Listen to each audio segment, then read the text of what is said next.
What's good, y'all? Well, welcome in. Welcome in. Welcome.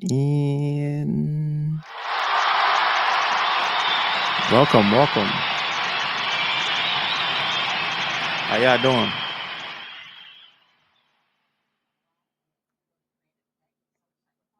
Hold up. Hope everybody doing awesome tonight.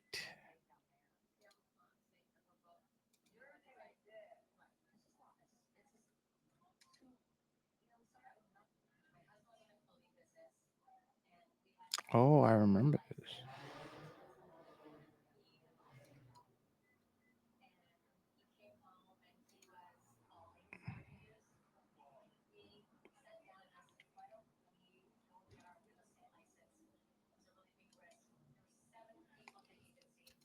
Yo, Cubes, appreciate the lurk. Thank you.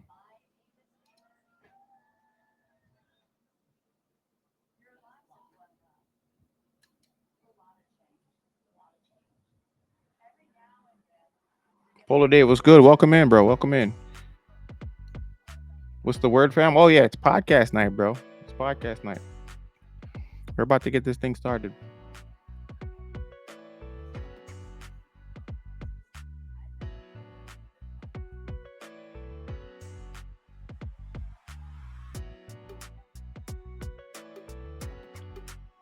Hope everybody's having an awesome night.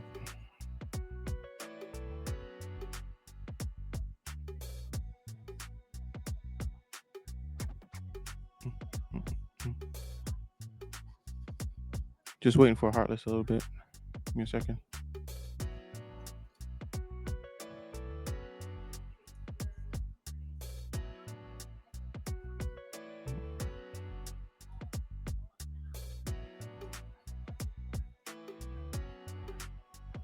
Is it working?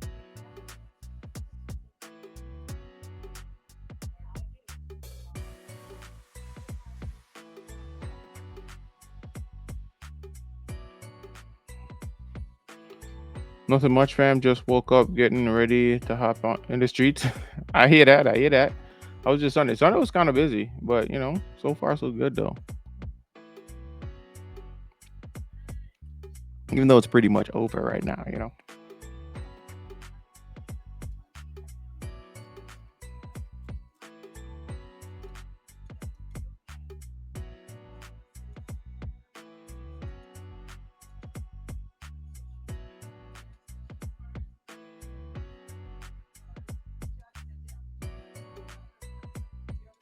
Yeah, we got a stacked show for y'all tonight, bro. I'll be honest. We got a few things to discuss. Waiting for everybody else to hop in here before we get things started.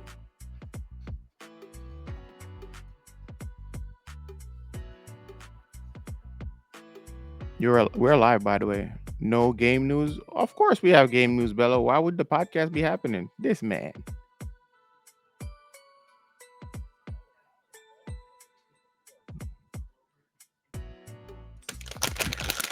There we go. You're live, by the way. You're eating live. You're live, on the podcast. So unprofessional. On the podcast. So unprofessional. Don't do it. Don't do that. It's already too late. They saw you. Don't do that. It's already too late. They saw you.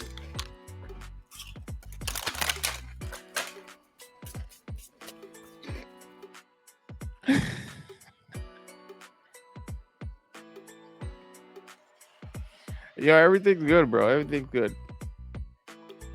Oh, Heartless, mute me. Mute me or up, bro. I'm here myself. Earlier, I came through with that Doritos. Now, I think that was potato chips. That was potato chips, right? There was what? Cat, use that was sour cream and onion. Please clip that. Please clip that. Please. We back in the building. We back in business. What's good? What's good? What's good? What's good? You hear me? Everything's loud and clear? I'm hearing you. Almost looks like you're in delay, though. I'm not sure why. Okay. I see.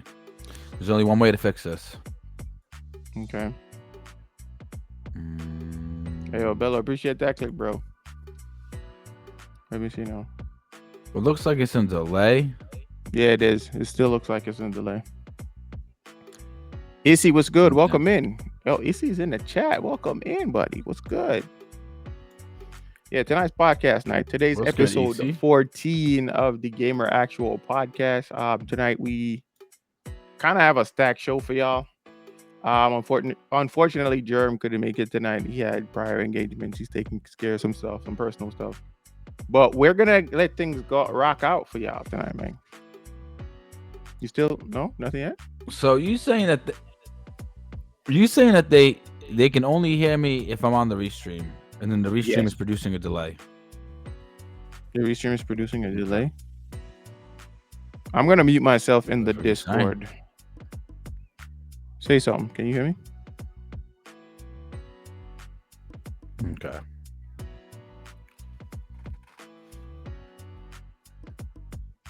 Can you hear me?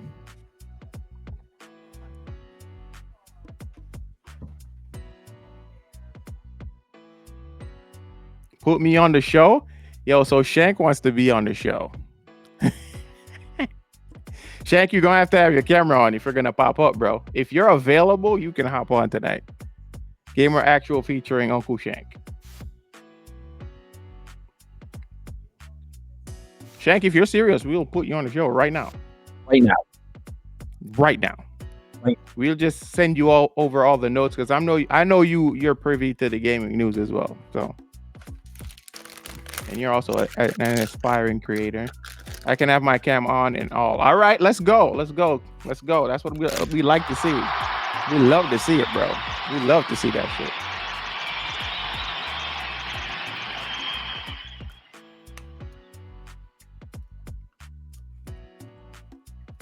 I'll send you an invite, Shank. Give me a second. Since you want to pop on. Shit. Don't we just love our community, Heartless? Huh? Love them to death. Bro. All right, so let me see. Yeah, I'm going to send you the invite. What's good, Polo? Welcome in, everybody. Welcome in. I know we kind of started off a little weird, but we're using a different platform as well. So that's also a part of the issue. We wanted to try it out because I really like it. I really like Restream. Restream is pretty good because right now we're currently live on X. We're live on Instagram, I think, and we're live on Twitch. So we are live on 3 different platforms at the same time, which is fire. I'm pretty sure, Polo Dave, if you go look at my X right now, my Twitter right now, you should see me live over there. Where's Shank? Let me see if I can find Shank. Uncle Shank. There he is.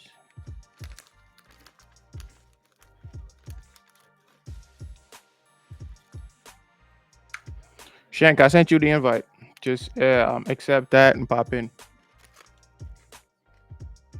We got 10 people across both Twitch and X. Wait a minute. Why does thing not show? Oh, that's right.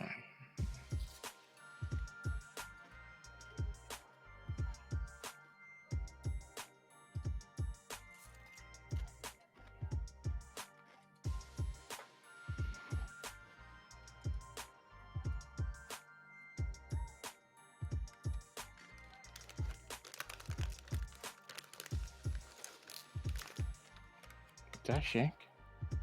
Is that Shanky boy? Hold up. What's goody? This man came in with the shades though. Hey, yo. Yeah. I can take the shades off. No, you good. You good, bro. No, we prefer the shades. Put some styles on the podcast. Let's go. I got to keep the brand flowing. Exactly. It's on brand. Exactly. So what it do, bro? How you? I'm doing good. I actually just got off. I just came back home from a date. Oh, excuse me. Ain't no way. Your boy's out here, man. That's crazy. The date clearly went bad if he's back home. Nah. She had to go home, take care of her kids. You know. Oh, word. Her kid. Oh, I was like kid plural. What? Just one. All right. I ain't All gonna right. keep her out too late. Oh, okay, so we're gonna go right into it. We're gonna kind of let me just pull up my. As a matter of fact, I'm gonna wing it this time, Heartless. I'm not even gonna look at the script, bro. I like it. I like that energy. Let's see. Let's see if I can do it. All right, let me stop the music real quick. Oh, Shank, I need to send you the thing too. I'm gonna send you the notes. All right. Let me know if you have access to it now. I'll give you access. Matter of fact, just send me your email. My access was denied. Yeah, send me your email and I'll give you access right now. I got you.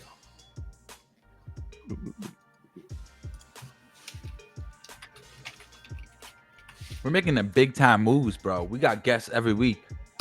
Pretty much, almost every week.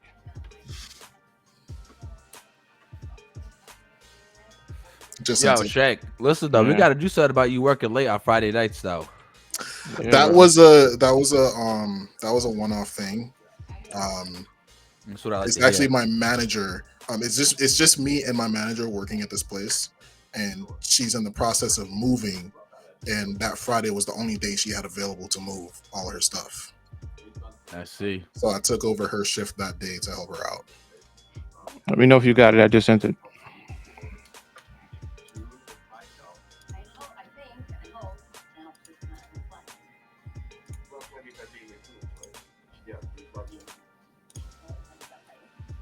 All right, got it here. Yeah, good. All right, let's go. All right, let's get it started. Give me a second. Let me make sure I can see the chat too. All right, ladies and gentlemen, welcome to. What?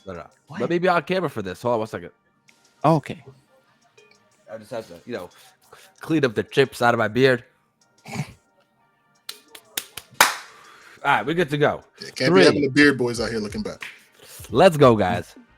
I still see. Is that not a chip at the center of your beard? No. Okay, cool. Never mind. That's crazy. That's just no hair. That's crazy. Bro, I don't want to hear nothing from you. 90% of your whole facial region got no hair, so I don't want to Yeah, hear. because I shave it. I shave it. I keep mine clean. That's all right. Go, Polo. I had to. Yeah. All right. Welcome to Gamer Actual, our weekly podcast dedicating on talking about some of the biggest in gaming news. You can find us on all major podcast platforms, including Apple Podcasts and Spotify, with a visual version of our podcast being available on YouTube at youtube.com/gameractual. This podcast is brought to you in part by the guys over at XDefiant. To find out more about XDefiant, check out the podcast notes in the description. Now, without further ado, I bring to you my co-host, Heartless, and tonight, by special request, special demand, Uncle Shank. What's good, fellas? What's good? What's good, guys? What's How good? y'all doing? What's up? Yeah, so Shank, you ready for tonight? You think you ready? You ready based on the notes? Yeah, let's run it. All right. So you know what it is already, Shank. You're one of our regular viewers as well. You know what it is right now. So I'm gonna ask you, what games are you playing? A non-fighting game that you're currently playing. Non-fighting games. So yes. I'm still in the process of finishing my first run of Persona 3 Reload. I plan on doing a second run after, just to kind of get all the trophies, get my platinum, get that done.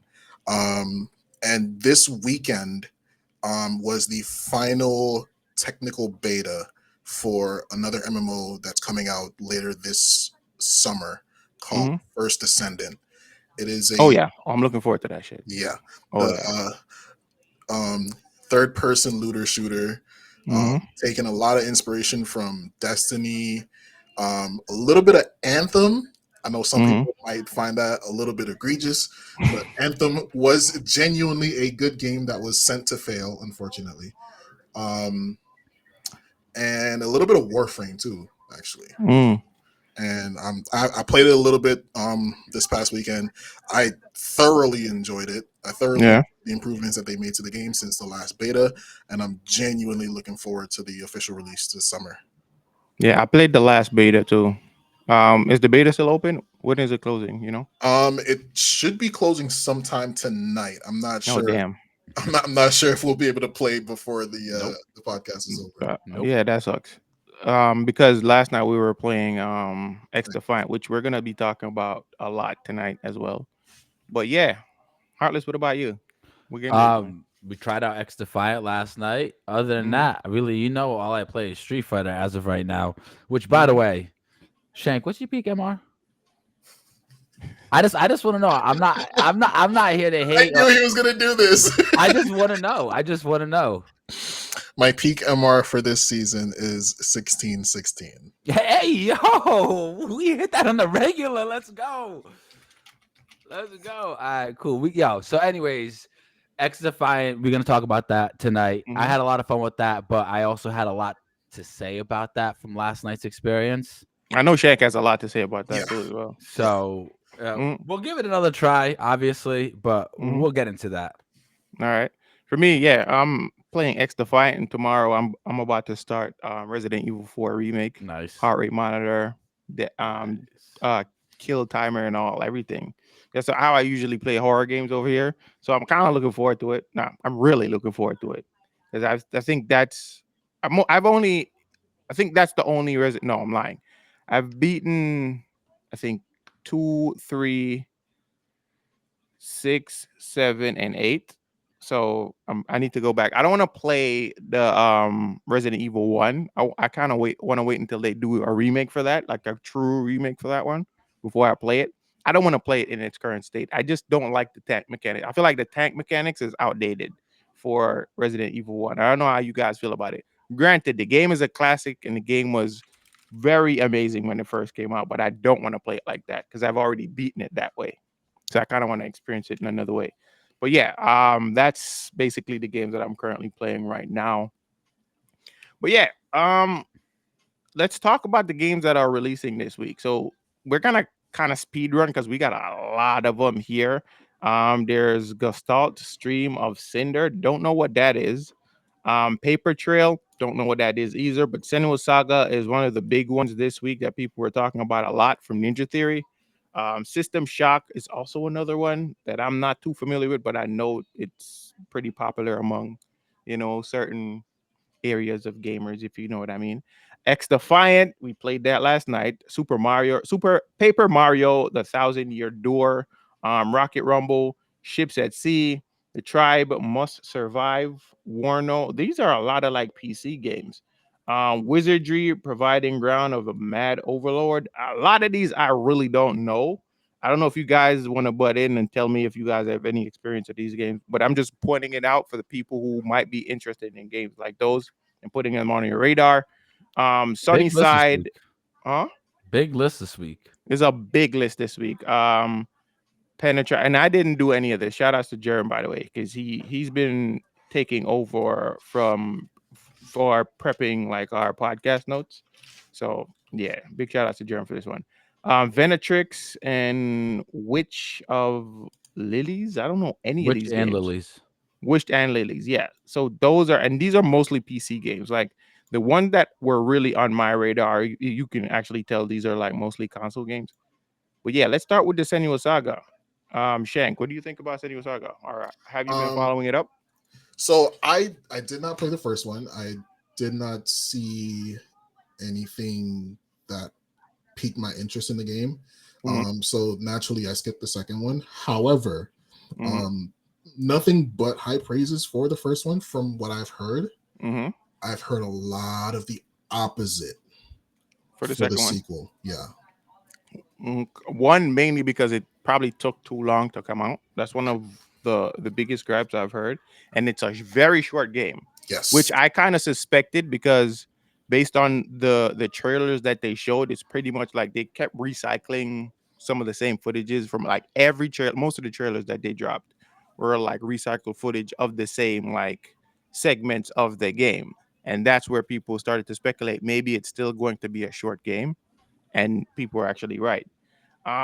The game looks amazing. Like Heartless and I were talking about it before the show started, and the game looks great, but it looks like just a giant like interactive movie, so to speak, It's because like a the game is cinematic like 5 hours. experience. Hmm? That's what it is for sure. Yeah, it is. To the extent where you can basically turn on AI and let just the AI play, and you just watch the game gameplay itself. It's not even a game at that point. No, it's not. It's That's a what I cinematic said. It's display. it's an interactive movie. It's definitely what that is. So a lot of people saying it was like a glorified tech demo, which I agree. I can see that. So yeah, Harless, what about you? I Also, mean, price point. The game is $60. okay, There's you also know me. there's also that. You know me.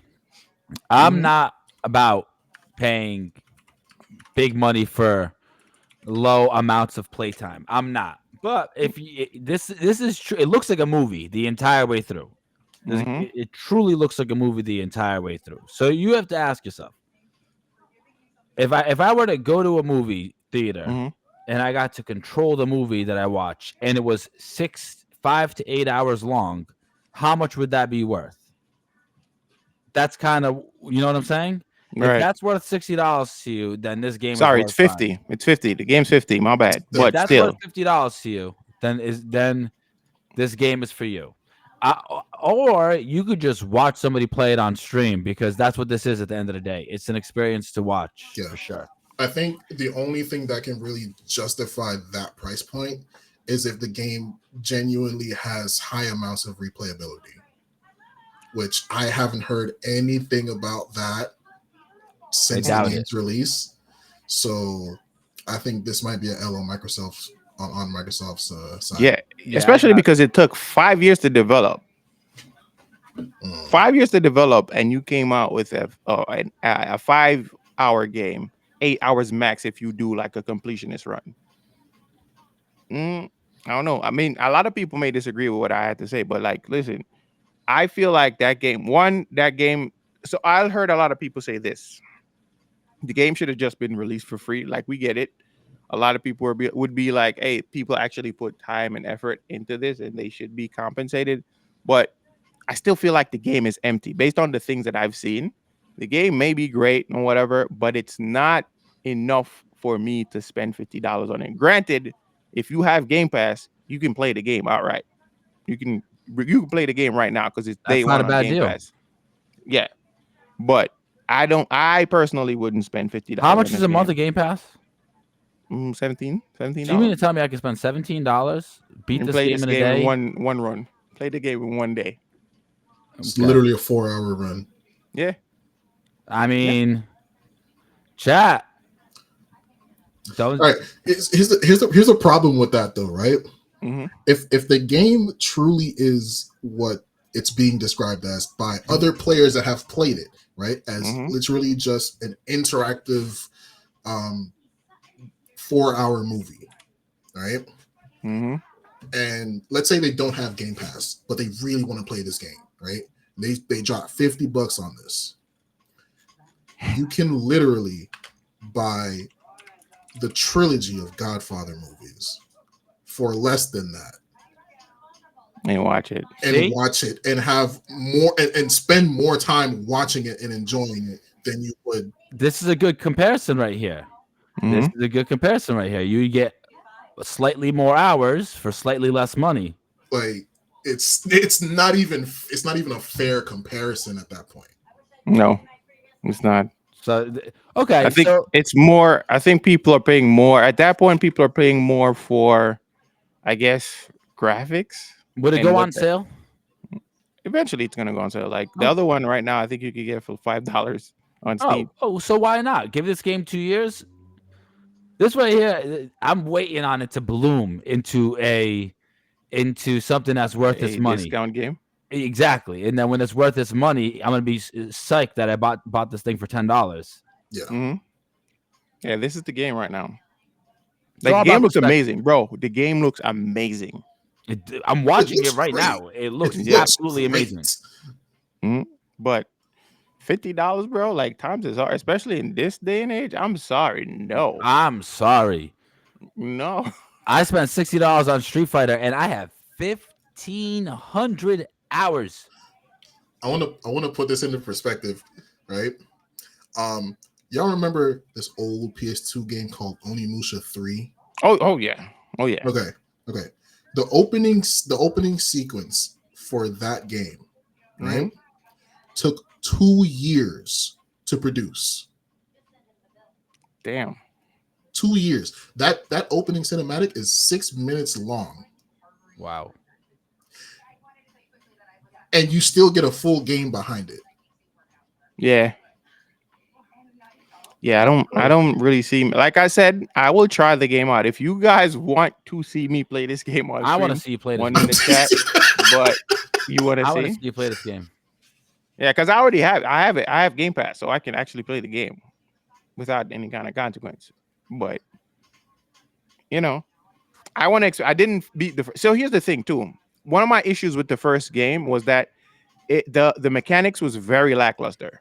I didn't like the combat. The combat was very poor, and this is a downgrade of sorts because they remove some of the gameplay mechanics from this game, from the first game in To this. make it more of a cinematic piece. I guess, right? Yeah. So I think the dodge or the parry, they took the dodge. No parry. way. They took the parry away from this game. I don't like that. Right? So people are saying it's a downgrade. I'm inclined to agree. Yes, it is. Based on what I've heard, because I haven't played the game at all. I've been just looking at like other people playing and giving their feedback on the game, and I'm a little disappointed because I actually loved the first game, right? But I think what they should, I was expecting a lot more, especially from Team Ninja, bro. Do you know the caliber of Team Ninja? Heartless. I'm sorry. What's Do up? you know the caliber of Team Ninja? No. Do you ever heard of Wulong Fallen Dynasty? Yeah. That's one of the games that they worked on before. That's a big game. Right? What else did they work on? They've worked on what's that game that just came out for PlayStation recently? Wasn't it them? They did Ninja Gaiden. Mm-hmm. They did Hyrule Warriors. They did Neo. There we go. They did Neo 1 and 2. They also did what's the last game that just recently came out for PlayStation? Rise of the Ronin. There we go. I was trying to remember that one. Mm-hmm. They worked on Rise of the Ronin as well. This is a far departure from anything Ninja Theory has ever done. Wait, Ninja Theory or Team Ninja? Keep it real. Team Ninja, sorry. I just confused them, didn't I? Anyways. I just did. I did. My bad. But anyways, they've worked on thing before though. They've worked on games that's a stark departure from what this is. This is way more cinematic than most games that they've worked on before. Like most of their games like are very combat heavy. Yeah. So I don't know, bro. I don't know what they were thinking. You know what? A lot of people said that when Microsoft bought this company, they could be what Naughty Dog is to Sony. Yeah. And I kind of see it because you can see the potential here. But like, don't give a studio 5 years to develop a game and they come up with a 5-hour game. I think this is going to sound really, really, really bad, and I don't want anyone to take this the wrong way. I hope that the game doesn't do well. Wow. Because and there's a reason why. There's a reason why. If it does do well, it's going to set a really bad precedent within the industry. I agree.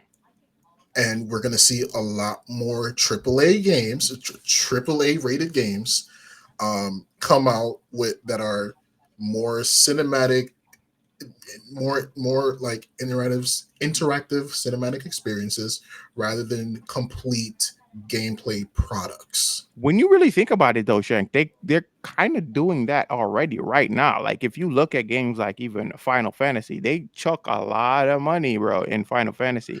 Absolutely. But Final Fantasy still comes through with the gameplay. Yeah, but it's still underperformed because of the amount of money they put in the game.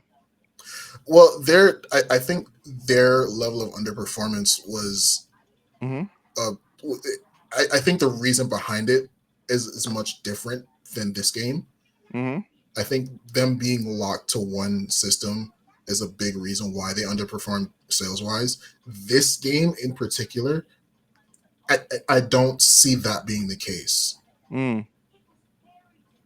Bro, all right. So let me turn to the chat real quick. So I got one thing about the chat I want to say. Yeah. Teddy said, I'm not really a length to price guy personally. How do you guys feel about that? I don't really think about it that way either, to be honest. Like if the game's engaging enough, I don't care how long it is.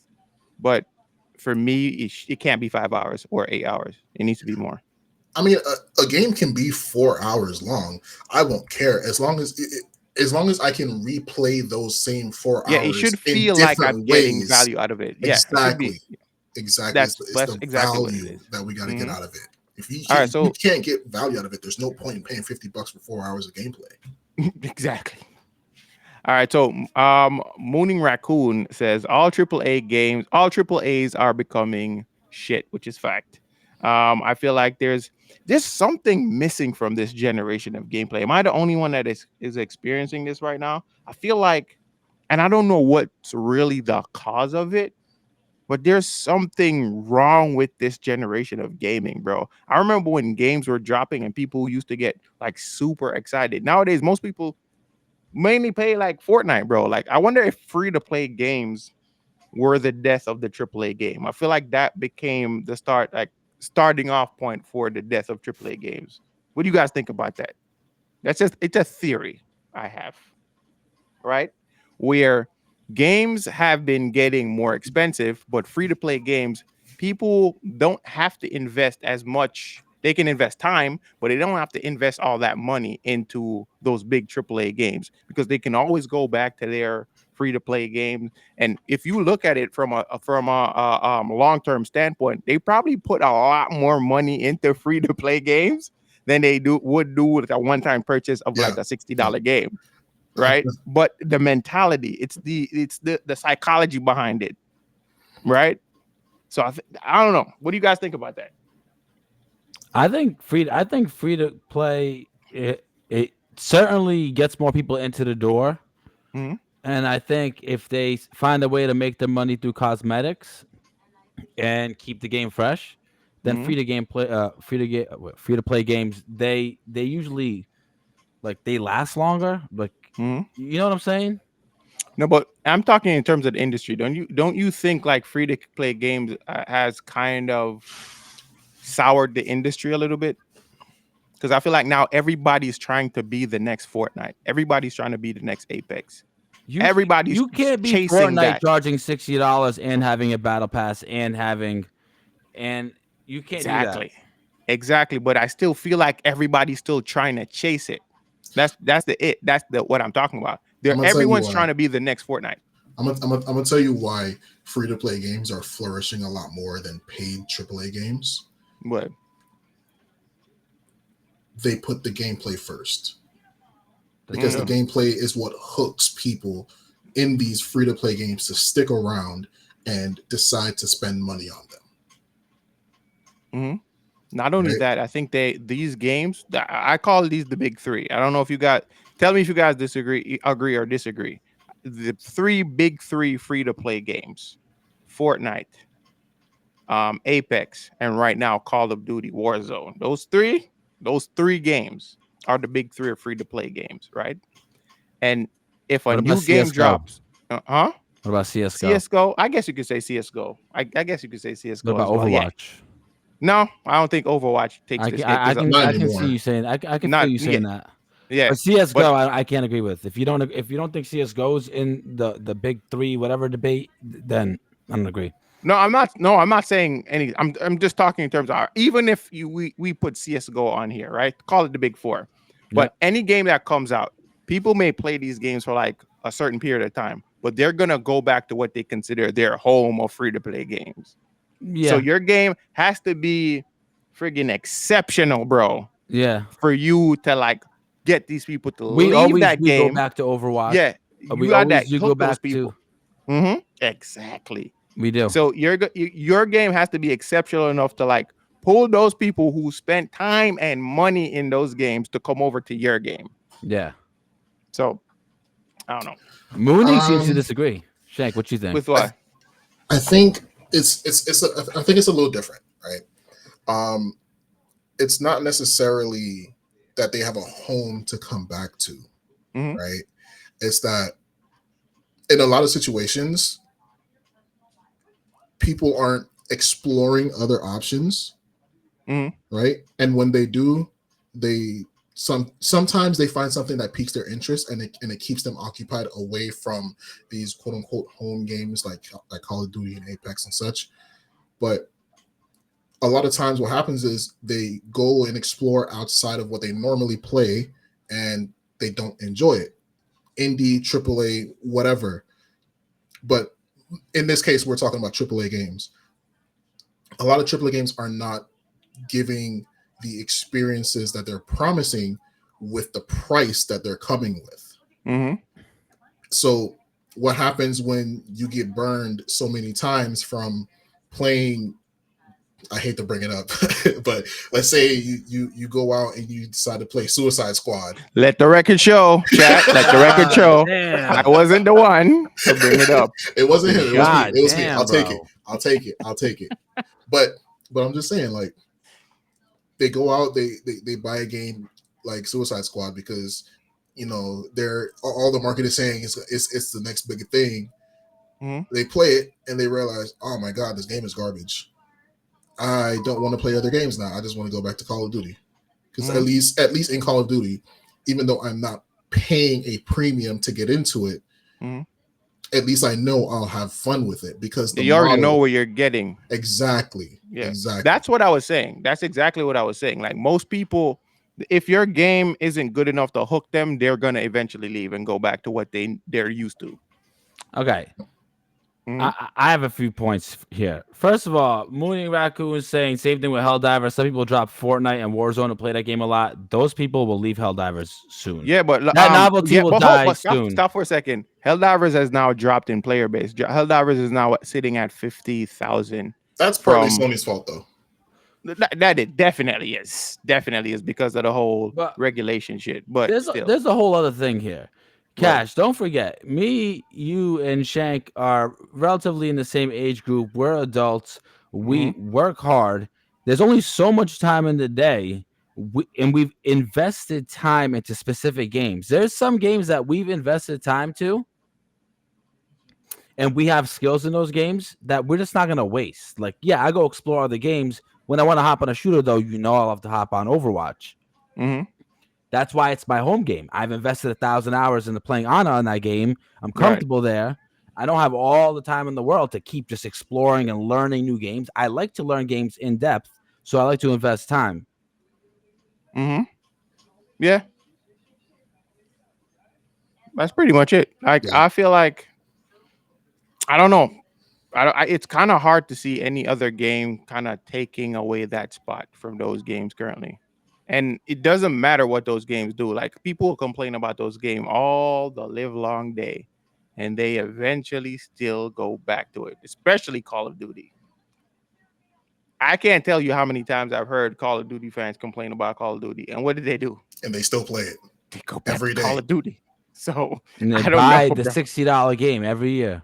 Yeah, every year, bro. They go back to Valorant, like Raccoon is saying. Now they have Warzone. Different games. Now they have Warzone. Warzone is free to play, so I guess they can complain, but they're gonna go back there because they know they're not really spending anything at that point. I don't know how the multiplayer is doing for Call of Duty, like traditional multiplayer.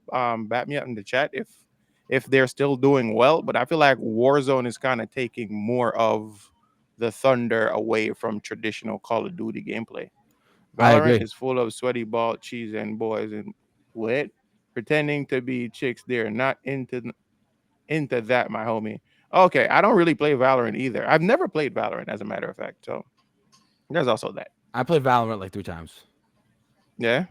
Yes. I've never even attempted to download the game, so I don't know anything about Valorant. So. It's like CS:GO, I hear it's very sweaty though. It is incredibly sweaty. It is incredibly sweaty. And it can get very toxic sometimes. Yes. Yeah. I like sweaty though. But that's with any multiplayer game that has any form of communication.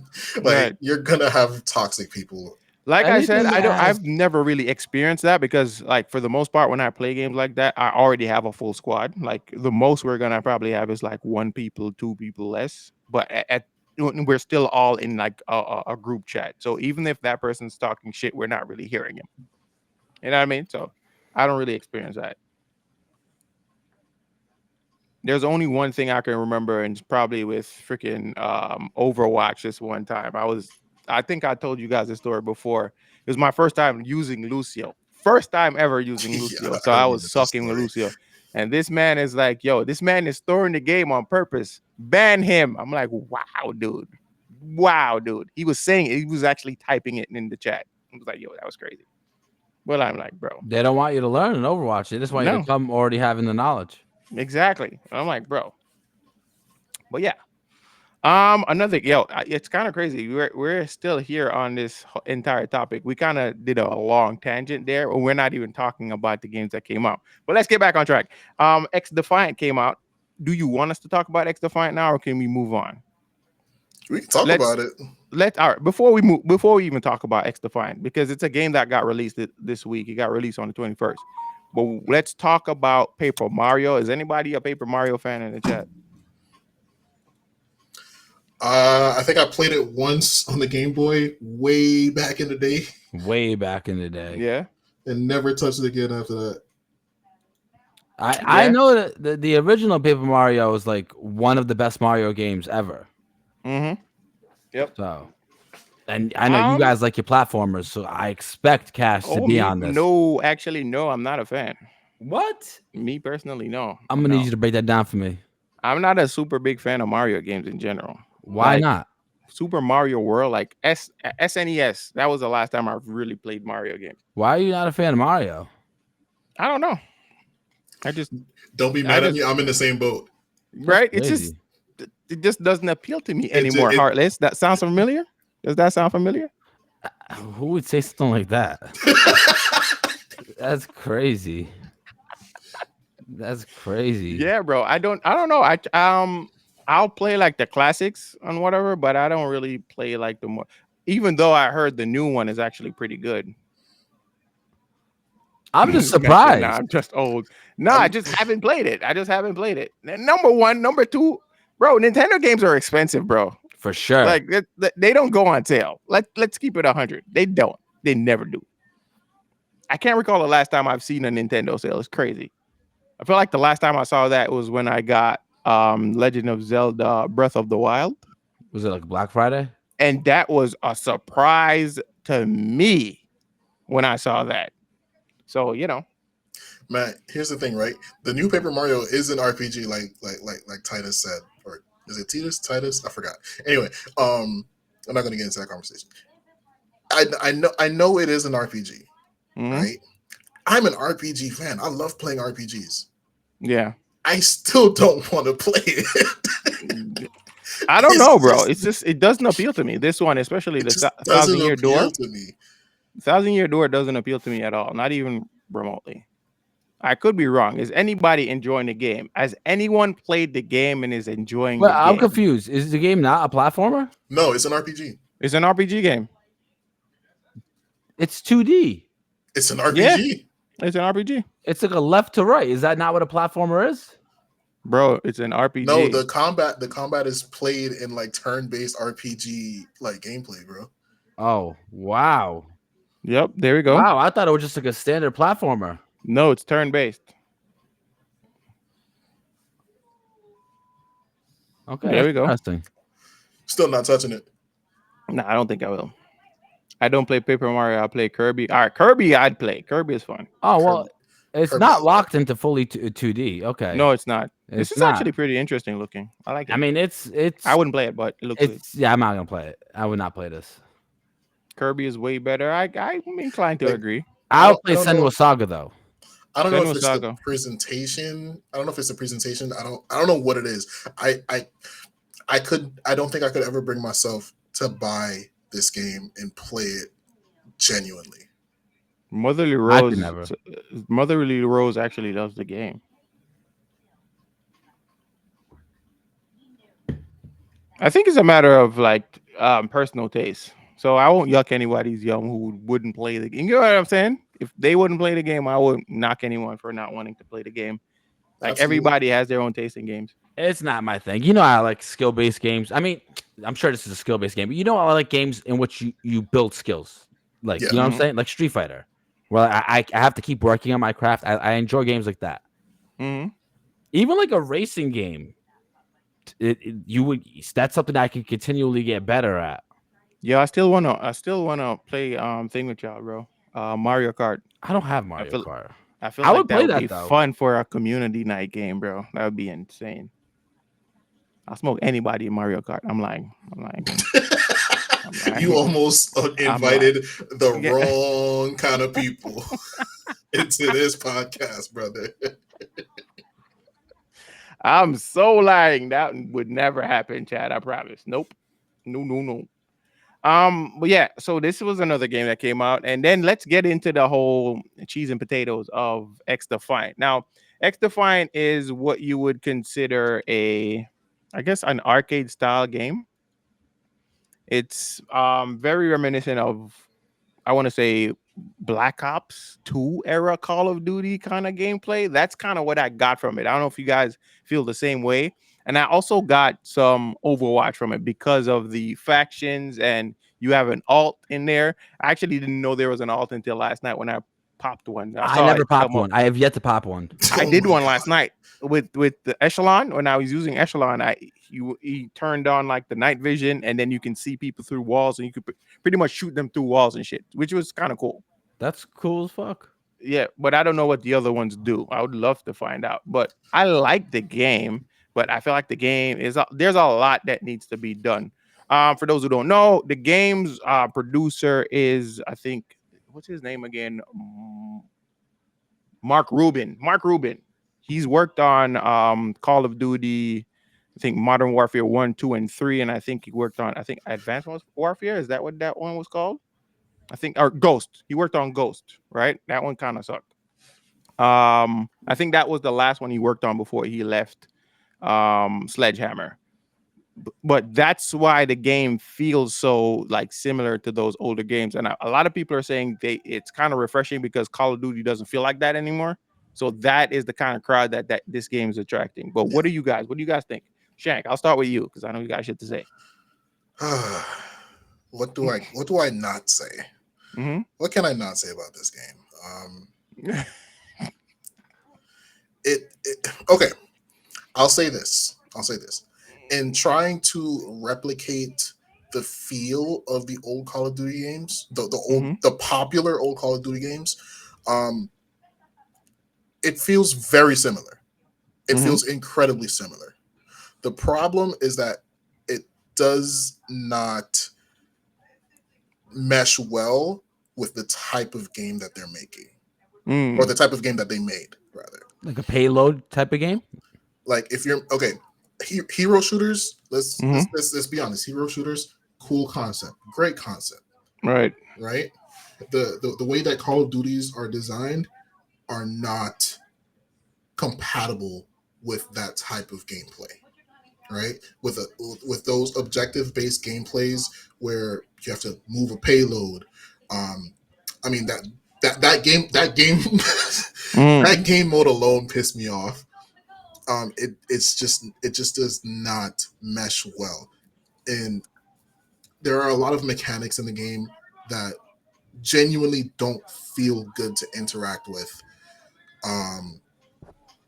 The game can get better.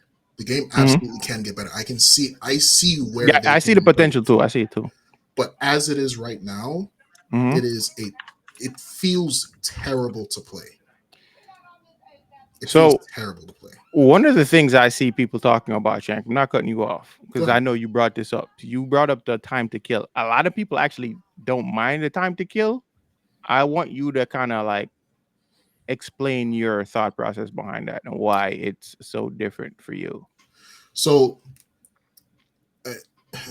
this is coming from someone who's played Call of Duty and Overwatch. I played Black Ops 3, Black Ops 4 as well. I played Paladins. I've played Smite. I've played all different manner of, this genre of hero shooter / MOBA, whatever you want to call it, right? The guns in this game feel so unbalanced that time to kill is all over the place. You have some guns that take, and it feels like an entire clip to kill somebody. Right. And then you have others that genuinely should not do that much damage. Like but sidearms, I'll do one shot kills with sidearms, bro, which is crazy. it's insane. It's insane. Snipers are meant to be powerful. It feels like Mm-hmm. they're too powerful. They feel too Mm-hmm. powerful, right? SMGs feel like I'm tickling someone. All Bro, right. shotguns feel crazy. Like point Shot blank, I shot someone in the face and he still killed me, bro. it's not just the time to kill. It's Mm-hmm. also hit detection on the Mm-hmm. bullets themselves. Feels all over the place. Right. It's just so many problems with the guns. First of all, with the weapons. First of all, that is making this game feel so terrible to play and interact with. So shout out to Pinksy. He just pointed out something in the chat. He said he found out that Echelon has a passive that makes sidearms stronger. Maybe that's why they use them so much. But even if that's the case, it still needs to get balanced out, bro. That's But way even too powerful. the problem is even when you're not playing with Echelon, I'm even not playing Echelon, I'm still one tapping people or two tapping people with sidearms. With That's sidearms. insane. Yeah. That's insane. I might Bro, as I will have my my machine gun. I think like the arc or whatever. And somebody will have their sidearm and their sidearm will best me with my weapon. My main weapon. That's insane. Look at that. So my take on this whole thing is, when you're developing a shooter game, you have a decision to make. Am I making a hero shooter or am I making a shooter? If you're making a hero shooter, so this is coming from somebody who plays Overwatch. Mm-hmm. And Call of Duty. I've watched tons of people talking about the balancing of Overwatch. If you Mm-hmm. balance Overwatch in a certain way and the TTKs get too fast, it Mm-hmm. loses its hero shooter essence, right? Yep. Now, that's not to say it's a bad thing. Some people argue that Overwatch was too much of a hero shooter and my individual gameplay was not affecting the game enough to reward me, and the game is too reliant on team features. Some people would say, hey, you make the TTKs lower, that means you as an individual player can go out, kill two people, and then your efforts are game-changing efforts. So it's all about what kind of game do you want to make. Me personally, if you're going to have a hero shooter and you want to emphasize the abilities, I think the TTKs have to be slightly slower. I think it I think you should have time to turn around and activate an ability that could save your life. If you're making a hero shooter, I think that should happen. If I get shot from the back, I should have time to turn around and activate an ability that could save my life. This game does not allow that. No, it doesn't. I feel like by the time you get detected, it's pretty much a wrap for you, bro. By the way, shout outs to Jazzy Jazz 95 for the follow. Appreciate you. But yeah, the game again, I had a lot of fun playing the game. Of course, dying isn't always fun. No. But the game definitely needs some balancing. But like I said, I don't know if it's because I was playing with friends, I was playing with you guys. The experience was different because I played by myself, and I didn't have the same experience. But I It feel like wasn't fun, because right? it was not fun at all because I wasn't communicating with anybody. It's a lot more fun when you have like a full group, a squad that you're playing with that you can like communicate and like just strategize the game with. Right? There's there's a lot of work to be had with the game. The game is fun. I don't know how. Also, for the people who've been leapfrogging the bunny hop shit, You see that? apparently they're about to nerf You it. see that? He They're just about did to it. nerf it. I saw Go something back. about that. Go back 10 seconds Where? in the clip. Uh-huh. Watch this. Right here? Watch this. Ready? Right now. You didn't see it? No, what just happened? Go back. You didn't see That's it? that's literally a holdover of Call of Duty. Black Ops Yeah. 3. That's a holdover of Black Ops 3, and I think Advanced Warfare as well. You didn't see him he just crouched, slide, and then jumped? Right now. Watch. Ready? Right. Yeah. Oh shit! You Yes. see all that distance he got? Mm-hmm. Yeah, and you know a reason why that is insanely strong. Mm-hmm. A lot of people don't know this, but there's a thing it's called Peeker's advantage. Okay, Mm-hmm.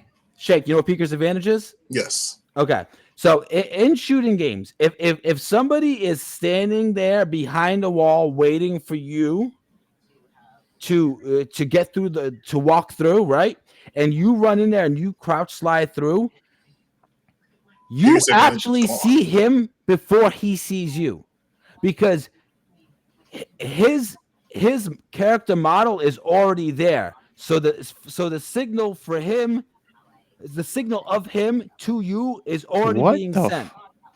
But when you run through and slide through that way, and then you finally peek through, he still needs a couple milliseconds after you to see your character model. Mm. So movement abilities like this are, if used properly, they are super powerful in Mm-hmm. these games. They are Like, super how powerful. soon do you guys suspect they would work on some kind of like patch for this game? You think they're actively working on a patch, or You they said there just was waiting to see? 500,000 concurrent players for this. Yeah. I mean, I'd hope they fix it soon. Like, how many people are playing It on better be Twitch right soon. now? How Space many said, people are bring viewing back on it? Gears of War. I agree. I Who agree. said? Bring back Gears Oh of yeah, War. for I sure. agree.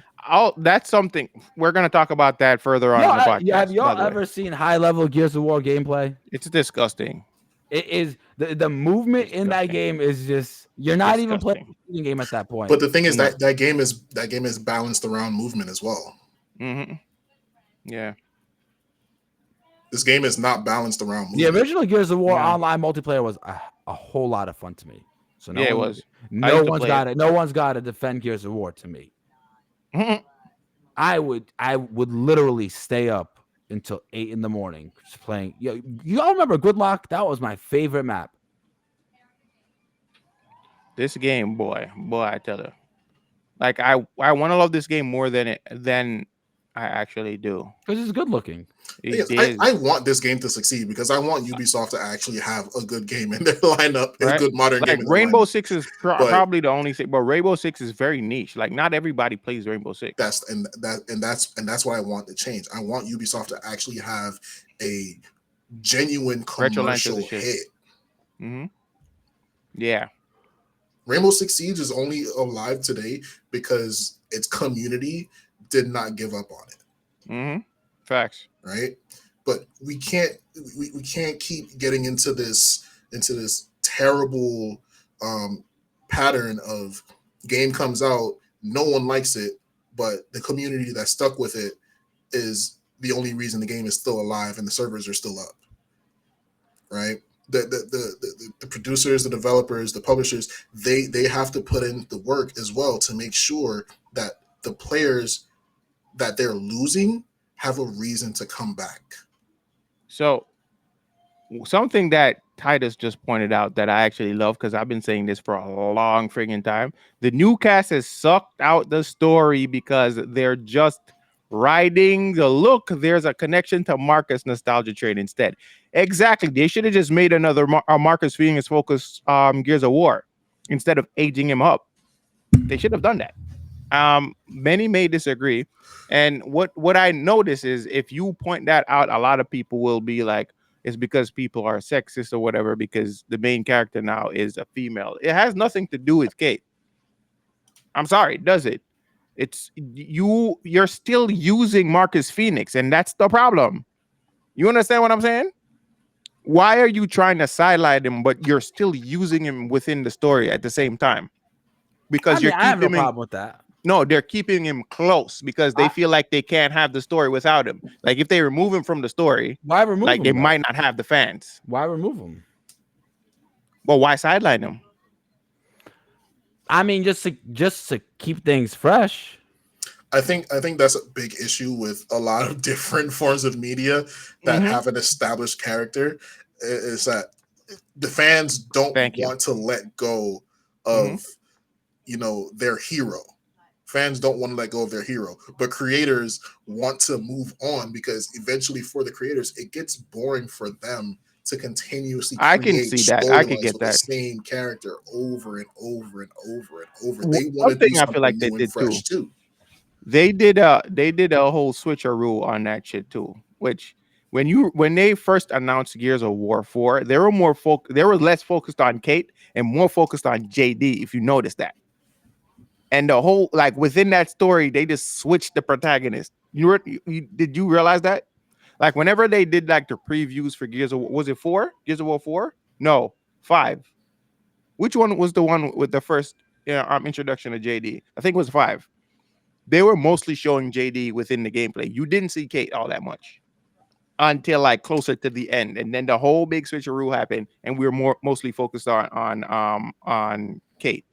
Let me know if I'm wrong, chat, but that's exactly how I felt. Ball JD was the only thing good from Gears 5. Facts, because he had a lot of weight to him as a character. I don't know if you guys are a big Gears of War fan, but I'm a big Gears of War fan. Me personally, okay. If the multiplayer is great, okay, then the story does not need to be as like, polarizing. The way I look at it, I don't know who's seen the show Money Heist. I like the show Money Heist. I don't know who's seen it. They after the show was a huge success. They come out with a side show, a little mini show about the brother of the main character from Money Heist. You know what I'm saying? And I enjoy both. I have no problem. I have no problem with the new character getting some spotlight, while also maintaining what is loved and rooted in the show. Right. And it's all cool to me. So if they have a new character and it's a female and she's okay and it's not boring and the multiplayer is great, then it's not. What I'm saying is, if you're gonna step away from Marcus Phoenix, remove him altogether from the story. Why? Stop keeping him close, because you're trying to like hold on to that. It's not even nostalgia at that point. It's all, like I said, they don't have faith in their story without Marcus Phoenix, so they have to find a way to have him in the story. That's the problem. That's the problem. That's the problem, that they want to start a new storyline, but they want to keep the fans happy. They want to keep the fans of the old protagonist happy. Right. And you can't do both. No, you got to figure it out. Like, somebody's going to be upset. Like, who are you going to disappoint at this point? That's how you think about it. They could have easily just started off a new story 6 years in the future with Marcus's granddaughter. But when they did it, right? But when they just started Heartless, they didn't even show Marcus Phoenix. You didn't see him until closer to the end. So in my mind, I thought he was already old and retired. I didn't expect him to bring him back at all to be at like fighting age. He's still at fighting age. So why not make the story around Marcus? I see. What's the point of even having him around? Right. You're gonna have it focus on somebody else. Exactly. So it's like it's a great reference to the old games. It's a great reference to bring back all. But then you're like, yo, why wasn't I watching this from his perspective? Exactly. And the entire squad is still there. Beard is still there. Friggin' Coltrane is still there. Like, everybody's still there, active in the fucking background. Why not use the team? They're there. It's weird. Yeah. Anyway, we're off topic. Want to get really off topic? Fun fact: Coltrane's voice actor got in a fist fight with Ice Cube in real life and knocked him out. Yes, I know. This is that's true. Funny. This is actually true. That's actually funny. Yeah, that's funny. All right, so DLC expansion this week. Akuma got released. Slayer from Guilty Gear Strive, and Beatrice. I don't know who that is because I'm not a Grand Blue player, but Akuma, fellas. Thoughts on Akuma before we move on? Welcome addition to the cast. Very welcome addition to the cast. Yeah. He's not anybody who was waiting for Akuma to come into the game. Don't believe you're gonna come in and just like roll people with Akuma. You're gonna have to learn. This character is a totally different character from what you've experienced in past Street Fighter. I'm gonna put that out there right now. He's totally got different. Literally every tool. Almost every tool he's ever had in any single Street Fighter game, right? Plus some new tricks. Command grab. That command grab is crazy. Listen, setups into that command grab are diabolical, right? Because they are genuine 50-50s, and you don't know what's coming, and you have to guess for your life, right? This character is an absolute menace. The fact that he has 10% less health than everybody else in the cast means absolutely nothing. Nah, that's not true. He explodes. He explodes. Listen, it's 10%. Listen to me. Here's the problem, right? Yes, he hurts a little bit more when he gets hit, right? That's a fact, right? But let's not act like he can't two-touch everybody in the cast with 1 bar of super. That's insane. That's insane. Okay. That should be illegal.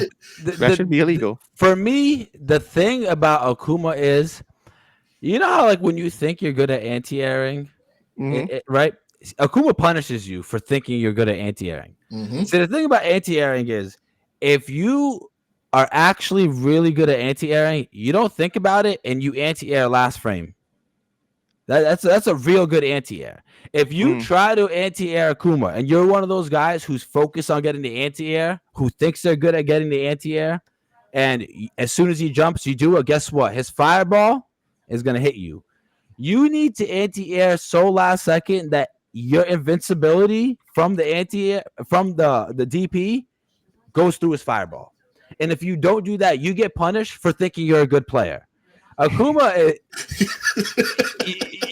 I thought I was good. I was like, yo, I get my anti-airs. I'm gonna get him. No.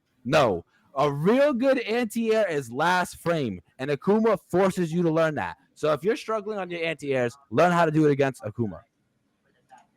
Facts. Yeah. This character is nasty, bro. Yes. I haven't really picked up the character that much. I tried him out and I was like, oh damn, this is not the Akuma that I'm used to. But he's pretty great. He's still cool. I love the character. I'm looking forward to getting into like learning. Because I've seen who's like the number one. Somebody already claimed #1 spot for Akuma. Who was it? I actually don't know who it is. I wouldn't be surprised. I know who it was. I just don't remember. I wouldn't be surprised if Punk has one of the highest MR with. It's not Punk. He just fought Justin Wong. Remember that the same guy the day Akuma dropped? It wasn't Punk. Who fought Justin Wong? If Punk was fighting Justin Wong. It wasn't him though. It was somebody else. Somebody else before that. The same night. The same night, I'm not sure. Yeah, but I think he's now the #1. I can't remember, but it's not Punk. It's definitely not Punk. This dude is a powerhouse though, bro. Do not let that low life fool you, bro. It means nothing. Nothing. It means nothing. Listen, Street Fighter 6 is already a high damage game. Okay, most of the cast can kill you in two combos. Right? Combo into a genuine 50-50, right? Look at that shit. And if you guess wrong, that's another combo into your death. Akuma can do that, right? So can most other people in the cast. But the way Akuma does it feels so oppressive, and it feels like no matter what you do, you could just sit there and block, and you will still die. You know what I just noticed? This is a CPU fight. It's 2 CPUs fighting. Yeah. That's crazy, huh? Yeah. Don't. Oh, right? Shit. They're forming combos. Bro, it's insane. And this is level 7. You look at this unoptimal gameplay, and you tell me, does his low life really matter? Right, you say his gameplay is unoptimal, but they got better reactions than we'll ever have. It was mad unoptimal. Them combos was trash. Bro, no, that was. But that's level 7 though. What's the highest level? Level 8, right? Level 8, bro. Level 8 is untouchable. It's just untouchable. Don't. Oh my god. Listen, I've already had to fight against 2 Akumas who put me in my place. Y'all see that anti-air? He thought he had an anti-air and he got hit with a fireball. That's what I'm talking about. Oh, that combo was trash. That was trash. Yo, he ended with a fireball. My man could have killed easily. And now he's getting mixed up in the court. Oh, nice grab. Oh, it will. So Reaper is saying it will matter against heavy hitters. Reaper saying in the chat it will matter against heavy hitters. Enter Guy from Marissa. That's actually true though. Yo, Marissa can one touch him. She can literally. Oh yeah, for sure.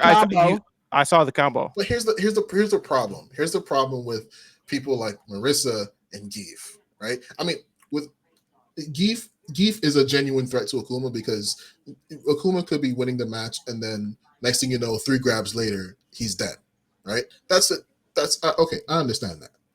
Marissa actually has to touch you Akuma's zoning is so good. She can literally be half screen the entire game and never touch Akuma one time. Right? And still off of his fireballs, he can still get full combos because he has that much hit stun on his air fireballs. Speaking of zoning, I ran into Paladin in ranked the other night. I'm so sorry. Yeah, it was.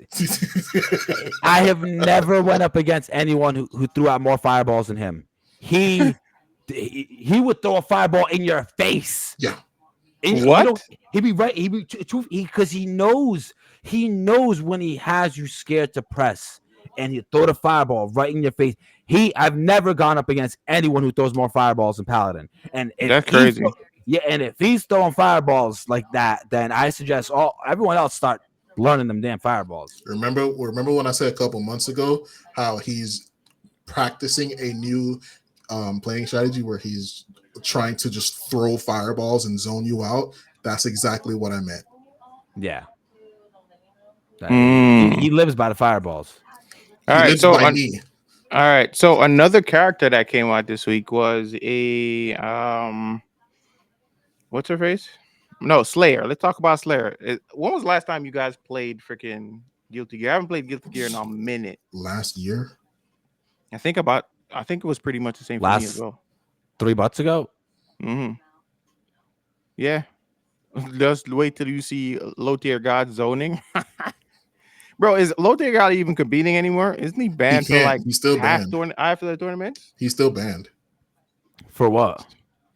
Online shenanigans. That's the best way to put it. That's the most PG way I can put it. Online shenanigans. He's a very toxic person, bro. I don't know why. But again, I know why. Let me shut up. I know exactly why he does that. It's because he gets him clicks and views. Yeah. And he's got thousands of subscribers. Yeah, you got a content creator. Like, why would I want to go to your tournament if I'm getting paid thousands of dollars? I still even find it crazy that he was in like this big like group, like guest star with the CEO of Twitch, T-Pain, freaking Meat Canyon, and who else was there? You say Meek Cannon? All I could think of was Meek Mill and Nick Cannon had a baby. This man. No. You don't know who Meat Canyon is? No. He makes a lot of like animated like shorts on YouTube about like so what the hell was Low Tier God doing there? I feel like he that's my question. I don't know how he ended up in that in that entire group chat. I think it was by accident, but hey, he was there. He was there. And I was like, what is this? What is going on? I think they were so random. Yeah, that was the night they were debuting guest star. I remember that vividly. And I'm like, what is going on here? What is going on here? But hey, what's going on in the chat? What's going on in the chat? Wait a minute. It was swinging. Whoa. Hey, yo. I was just texting somebody. I looked up and I saw that. Wait, what? What now? Hey, yo. All right. So what are your thoughts on Slayer? The vampire? Fire. Yeah. Fire. I'm looking forward to playing. Bro, I haven't played Guilty Gear in such a long time. Like I don't even have confidence to play the game that much anymore. Here's the thing that y'all need to know about me, right? I am a self-described fighting game historian. All right. I've been playing Guilty Gear since before Slayer was even in the Guilty Gear series. Slayer back in the day was a genuine menace. All right. He was a genuine menace in Plus R. He's a genuine menace before that. He was a genuine menace in Xrd. I feel like he's going to be a nightmare in this game too. And I am so excited to see it. Look at the drip, bro. Look at this man. Yeah.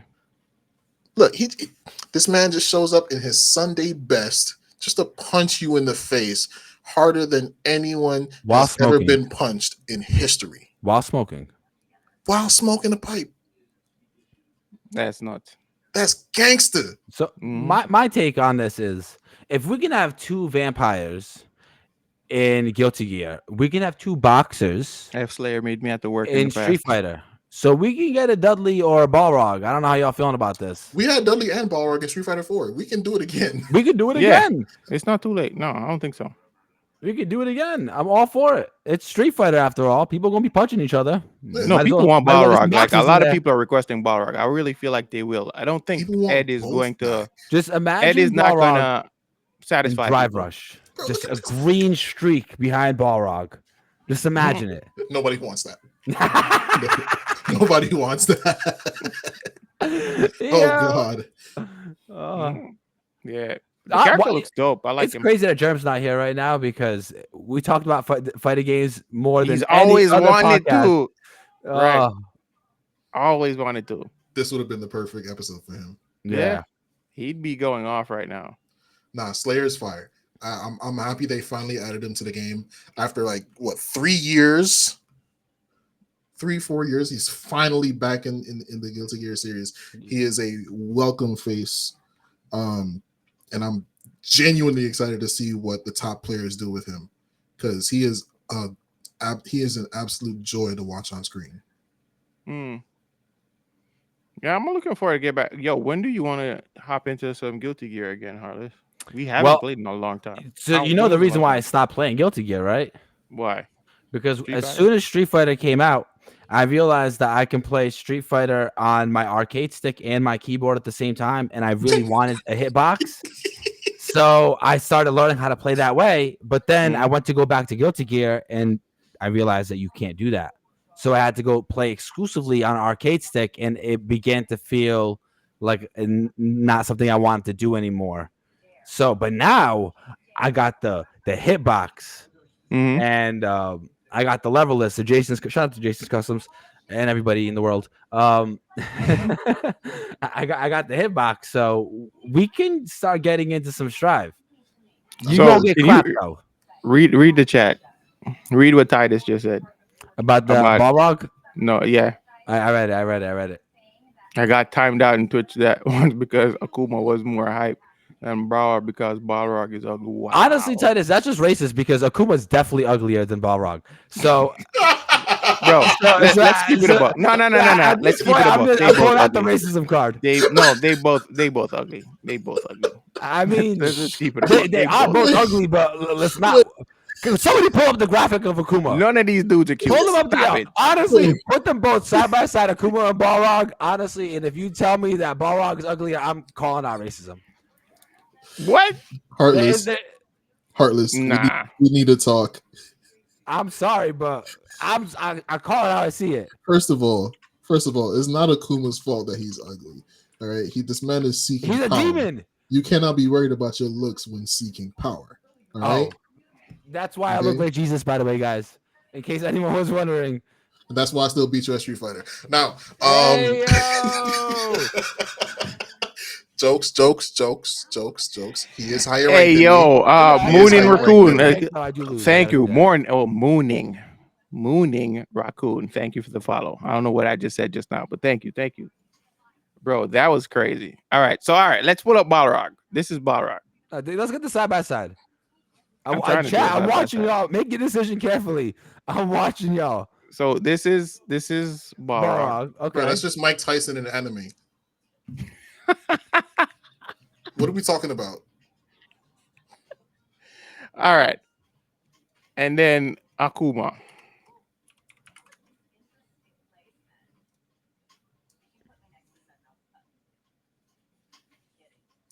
No, you're telling me you wouldn't have a no. You're telling me you wouldn't have a face like that? Pull trying up to be the most powerful man in the universe. Pull up Akuma. It's the same art style. No, we're doing the same art style here. No. Pull up Akuma in Street Fighter 6. You're not doing that. Okay. That's not fair though. That's not fair comparison. Balrog is not in Street Fighter 6. All right, so look for a Balrog in SF5. No, Balrog will be in Street Fighter 6, and he's gonna be looking like Terry Crews. Okay. Look at Balrog in SF5. Okay, he's pretty ugly, but exactly. Yeah, bro, Akuma's like 80-some years old at this point, man. Akuma's almost 100, bro. He looked like a uncircumcised weeby, just like trying to peek out. Hey yo! Wow! Wow! Hey yo! But yeah, Akuma look ugly though. They both are. I don't know why you're just like on Akuma. They both are, bro. Mooney said that's kind of gay. I mean, shout out to the gays. What is? I don't know. I don't know what that. What? Why is that? Yo, Polo, I'm not wrong though.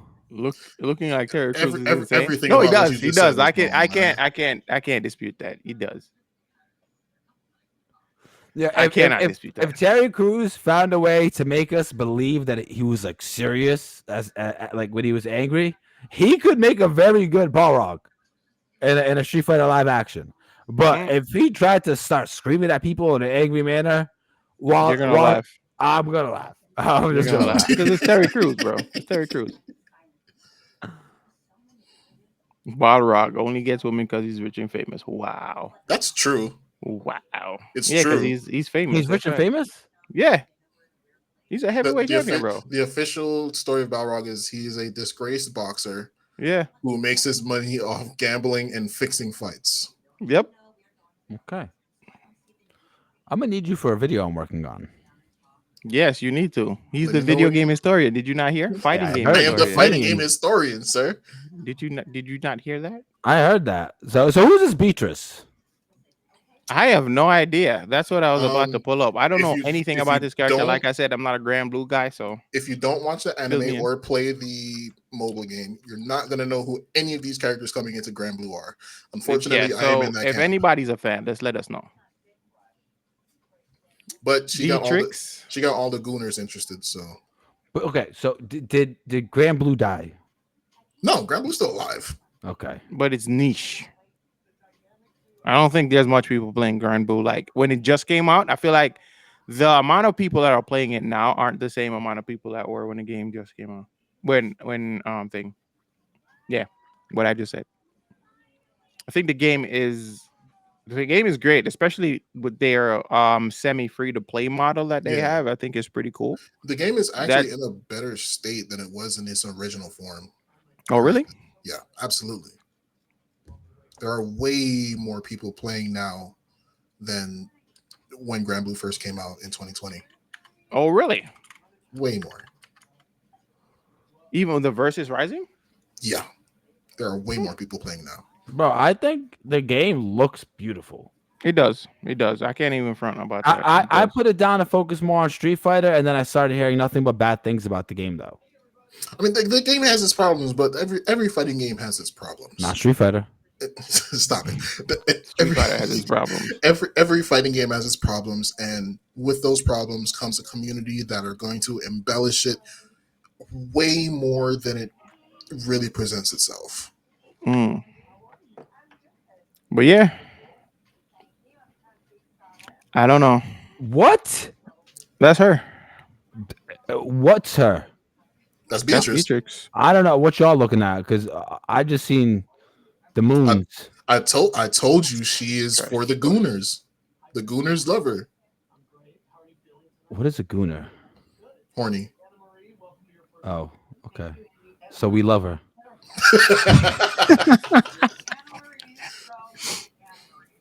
And her Super Skybound art is pure Gooner bait. Oh, really? What are the jiggle physics like? Are we gonna see that? Bro, relax. I'm just trying to figure out how far off the deep end we've gone as a society. Oh, very far. Very far. Have you not seen a Type Moon game before?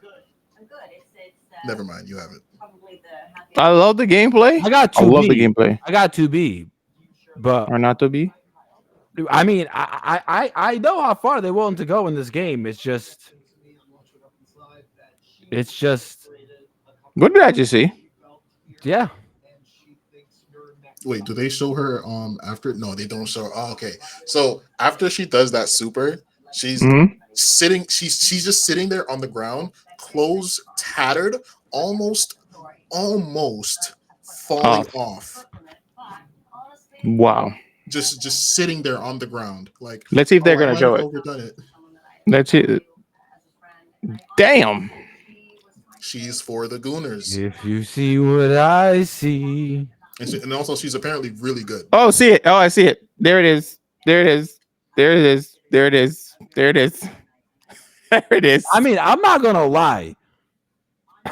That's kind of sick. not even in like a The fact that horny her way. clothes is ripped The off. fact that what is it? It's like almost like a sacrificial super almost. Did she Yeah, win? like I'm assuming she wins. she puts everything she has into the strike, and then after the strike, she realizes she put too much into it. But she wins. But she wins. That's sick. I'm not gonna lie. That's kind of sick. Also, it's a like it's that kind of move that it takes life. It guaranteed to. It doesn't take life, but Mhm. in the story, she's a very powerful knight, but sometimes she goes a little bit too hard during the fight, and she takes things a little bit too far, and she doesn't understand just how strong she actually Does is. it guarantee a victory if you land it? No. That's what I mean. So what happens if you land it and they're not dead? So is she tattered So you after just that? keep fighting. You just keep fighting. She No, just but does stays she normal. look tattered afterwards? I don't think so. It doesn't go to that part of the animation, right? I haven't. No, it doesn't. Probably doesn't. Probably It doesn't. makes sense. It makes sense. Okay, but that's still sick. Yeah, that is. But yeah, we're gonna skip past this whole Ubisoft conversation because I feel like we already talked about the game and the troubles that it's facing. One of the big issues that it had was the whole fact that people had issues joining and getting into games. But the thing is, I feel like that's kind of par for the course when it comes to games, especially multiplayer games that just launch. Yeah. You kind of have to expect that. It comes with the territory when it comes to shit like that because it's launching on a grand scale. We can't gauge it based on a beta because beta is more of it's a controlled crowd. Now this is being open to the general public. So I feel like this is where they need to adjust accordingly when it comes to that. What are your thoughts about that? We're not going to stay on it very long. But that's one of the issues people are having, like when the game launched, that they couldn't get into games. And we're gonna also talking about the It crashed my PC. My whole yes, it did. I launched the game, and then it came up with this message, pretty much asking me to invade my computer. And it told him he sucked, and then shut off his PC. He's not lying. He's not lying. He's not lying.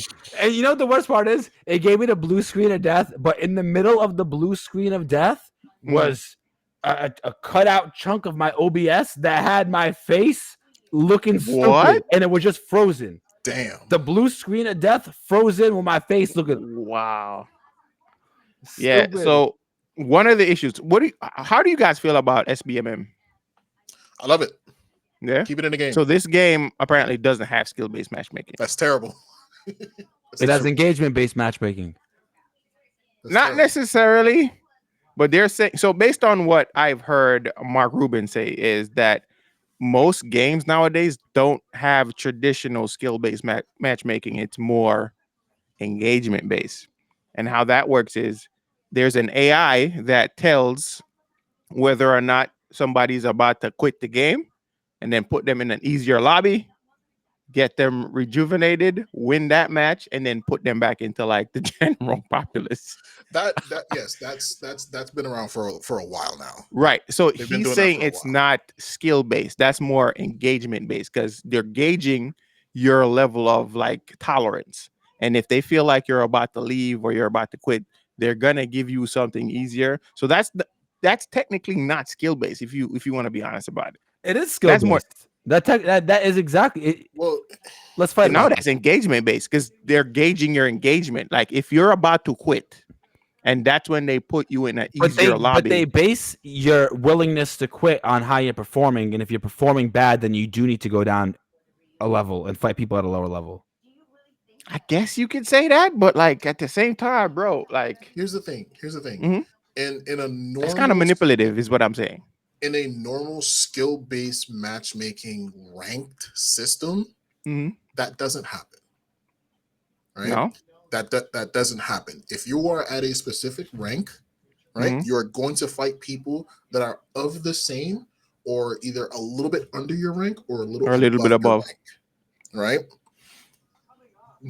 Regular skill-based matchmaking is literally, oh, you're doing good. All right, let's stick you in this lobby with people who are doing as well as you or a little bit better than you. Right? If you're not performing well, okay, the system says, okay, well, you're not doing too good against these guys. Let's put you against people who are performing similar to where you're performing based on those other guys' performance. Mm-hmm. Right? That technically is skill-based matchmaking. Right. Nothing has changed. They may be using it in a slightly more nefarious way to keep you in the game longer, so you keep playing more. Mm-hmm. But it is still essentially skill-based matchmaking, because if you're not doing well, you're gonna have to start playing with people who are not doing well either, and maybe have a chance at steamrolling them. Otherwise, you're just gonna stop playing. Right. So they're saying XDefiant is, I think it's random. So I you're mean, getting mixed with a bunch of different players. at the Every game is start, Player random. level. Yeah.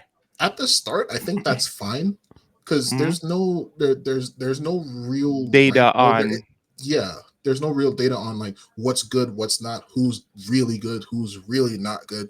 There's no real data to gauge what the skill-based matchmaking should be looking for when putting people in the games. I think eventually they're gonna have to go to this skill-based matchmaking. For sure. Yeah, they're gonna have to. One thing I think would also help with the longevity of this game. I don't know. I think they did say that they're looking to start like a league for the game, which I think is good for the I can longevity see of that the happening. game. I can see Yeah, that happening. because it definitely has a certain kind of like I said, the game needs work, but there is some kind of quality to the game, right? And I feel like that can attract like teams and stuff. So, Gunfire Reborn is peak. I don't know what a league. I don't know about a league. Does every game need a league? Is that what we're doing? No, but I think just No, because this is competitive, that's why they're saying it. Yeah. And especially for Ubisoft, Ubisoft would be the one who would be backing it. It's not like it's coming from an outside source, just like what Activision does. Activision are the guys who back the whole Call of Duty league. Yeah. So that's what they're talking about. I can see this game definitely having some kind of major league gaming / esports scene. For I sure. really want it to succeed, bro. I'm being very honest. I want to see this game succeed because I like the game. And again, like there's nobody really competing against Call of Duty, if you want to be honest about it. Who? It is, Battlefield tried, and what did they do? They turned themselves in. They tried to compete and try to be another Call of Duty clone, as opposed to like focusing on what made them who they are. And what did Call of Duty do? They essentially turned into Battlefield, because now they have Warzone. Warzone is technically Battlefield with less of the features. Battlefield was that on a grand scale. is that the one with the planes and the Yes, right. And you got the squirrel suit. You fly off the mountains and shoot people. All that shit. That game looks sick. Yeah, but Call of Duty doesn't have those features. They only have like massive maps now. Yeah. But it's pretty much similar to Battlefield in that respect. It's just a major like open scale. And fun fact, this version, before it became free to play, it was also a part of was it Black Ops? Black Ops 2 was the first time they introduced Warzone. Correct me if I'm wrong. Right? Warzone was around for a long time. But it became free to play. Like I want to say, I think first it was the Blackout. First it was Blackout with Black Ops 4, and then I think somewhere along the way they made Blackout a completely different client, so you didn't have to boot up Black Ops 4 if you had it on PC. You could just boot up Blackout. Yeah, because Warzone was just another game mode. Warzone is literally just Blackout. Yeah, it was just another game mode. Yeah, at first, and they just like separated all together and made it free to play. Yeah. So you go where the money is. Yeah, but look where it is now. Like I'm pretty sure a lot of people chuck a lot of money and time into that game. You think anyone's still free to play? Look on the actual original servers. Say again? Do you think anyone still plays Blackout? I don't know. Most probably. If it's still up, I don't know. 8 ads? Holy, really? 8 ads? I don't know about that. I don't. It's probably the same amount of time per ad. So it's like really small ads, but it's just 8 of them equal. 8 of them back to back. Yeah, probably. Sorry about that, bro. But we got to get paid over here. Got to keep the lights on. It's not even about getting paid. When people are like, "Yo, why is there so many ads?" People don't understand. Those ads are there to prevent pre-roll ads from existing on the channel. Yeah, because we don't have pre-rolls on my stream. And if you did not have 3 minutes of ads per hour, your viewers would get stuck with pre-roll. Yeah, they definitely would. And anytime someone hops in, if you just hop into the stream, you're gonna get a pre-roll ad. If you come in on a raid, you're getting a pre-roll ad. Yeah, and like that's Yeah, no fun for anyone. and that's no fun for anyone because you don't get to I know think your I read streamer. somewhere it said 50% of people who get hit with the pre-roll ad leave before they finish it. Yeah, that's true. So It's that's true. crazy. So if you don't have 3 minutes of ads per hour, then you're Hmm. essentially saying to yourself, I'm willing to try this without 50% of the people getting a chance to see Leaving, me. right? 7 ads to sit through for you. Oh, Well, I appreciate it. We by the appreciate it over by the way, here. guys, I forgot to mention earlier while we were doing the new DLC characters for the fighting games. Hmm. There was another reveal tonight. Who? For Uh, what? Street Fighter? Lydia Sobieska gameplay trailer just released tonight for Tekken 8. Put the link in. Oh, Put the link in. okay. Let me pull up the trailer. I could just I'm pull up the pulling it up. trailer. I'm pulling it up now.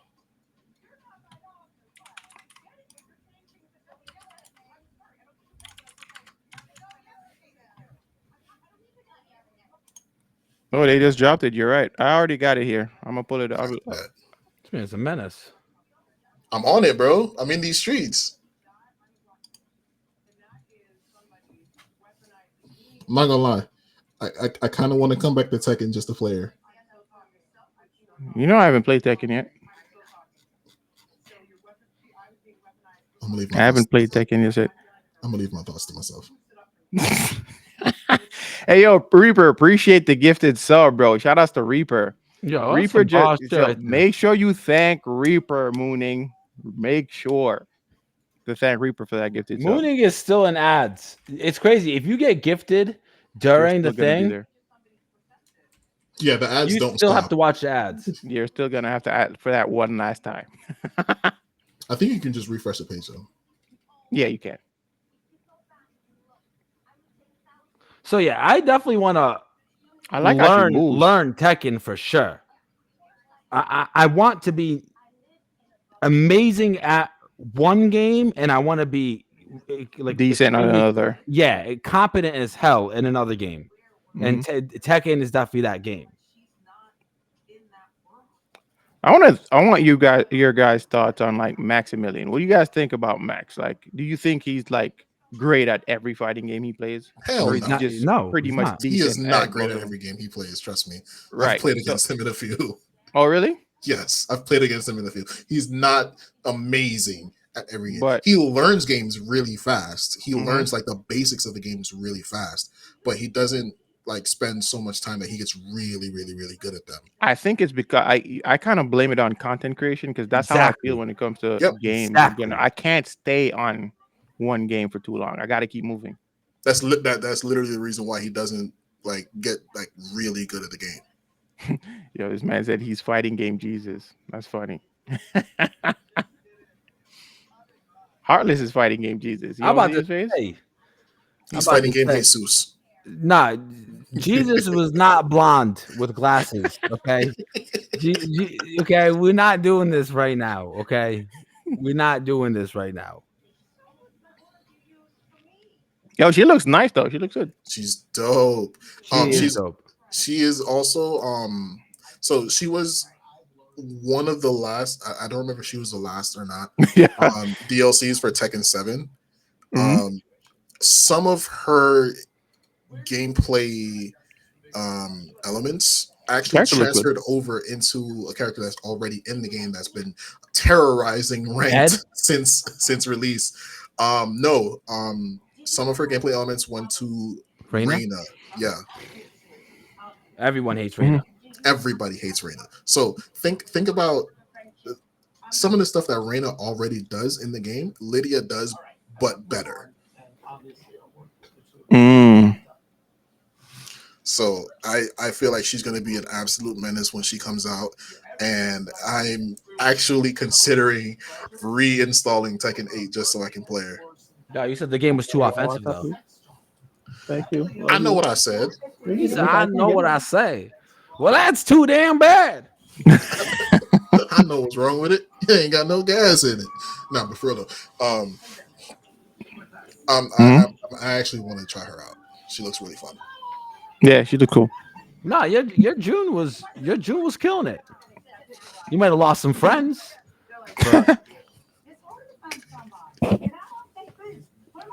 Thank you, wife. Why you making me feel bad, bro?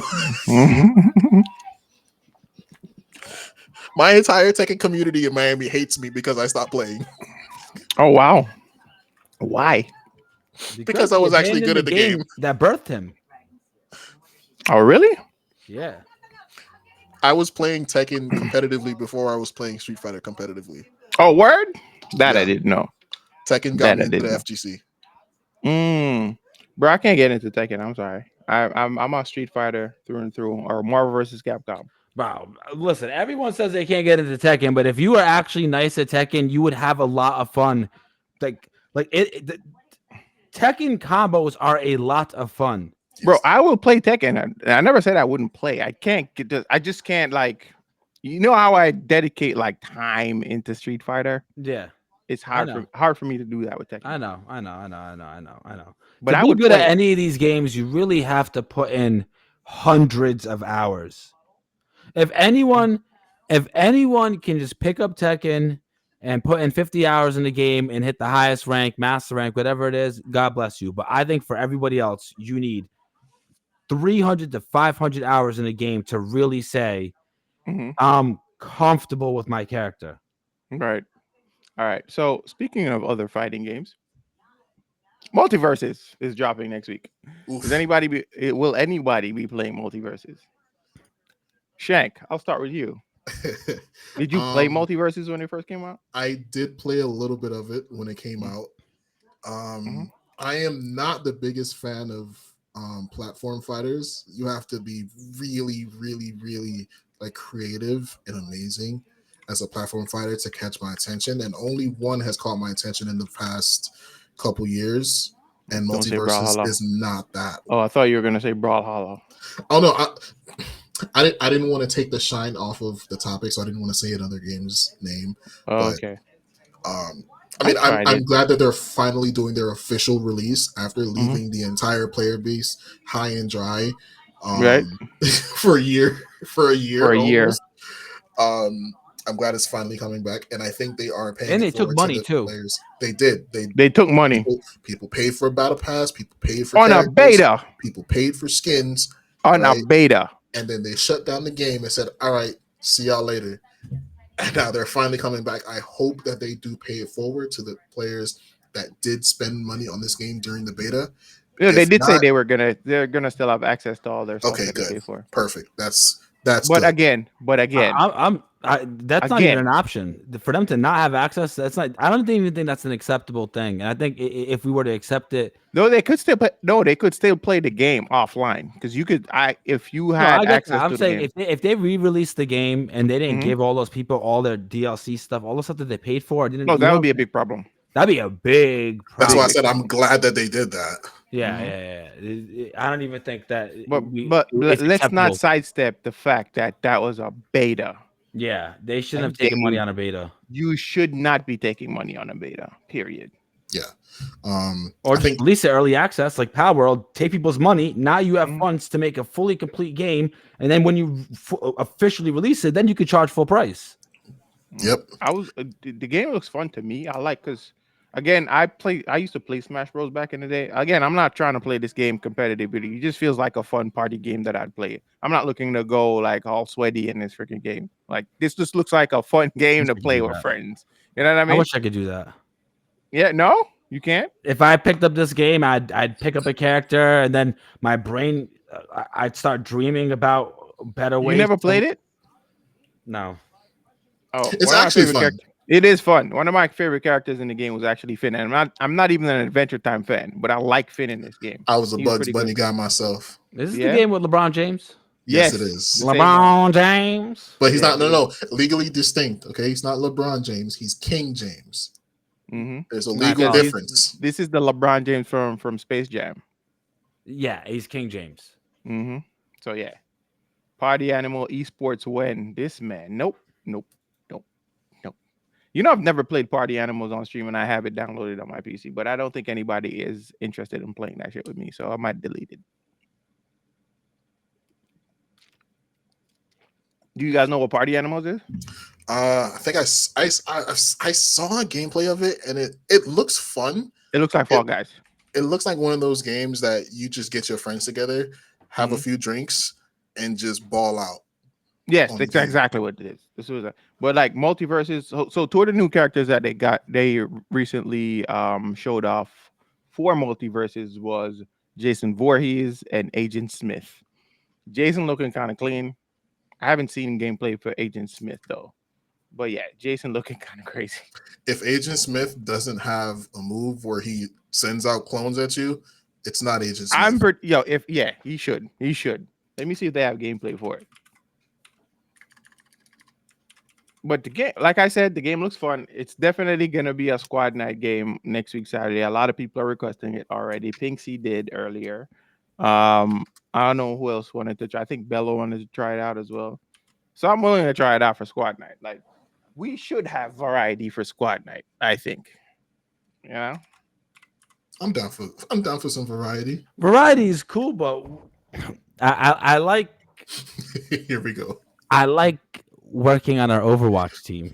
Yes, I would love to because we need to start challenging other streamers. We need to That's do what the I'm streamer saying. versus streamer thing. I like when we're doing Overwatch consistently, in that when we're seeing who was showing up consistently and building chemistry with players. I like that, but we'll do the variety No, thing. I like that too. But so here's the thing: we don't even have to spend the entire stream on it. We could start and then just go into just make sure we go back to Overwatch.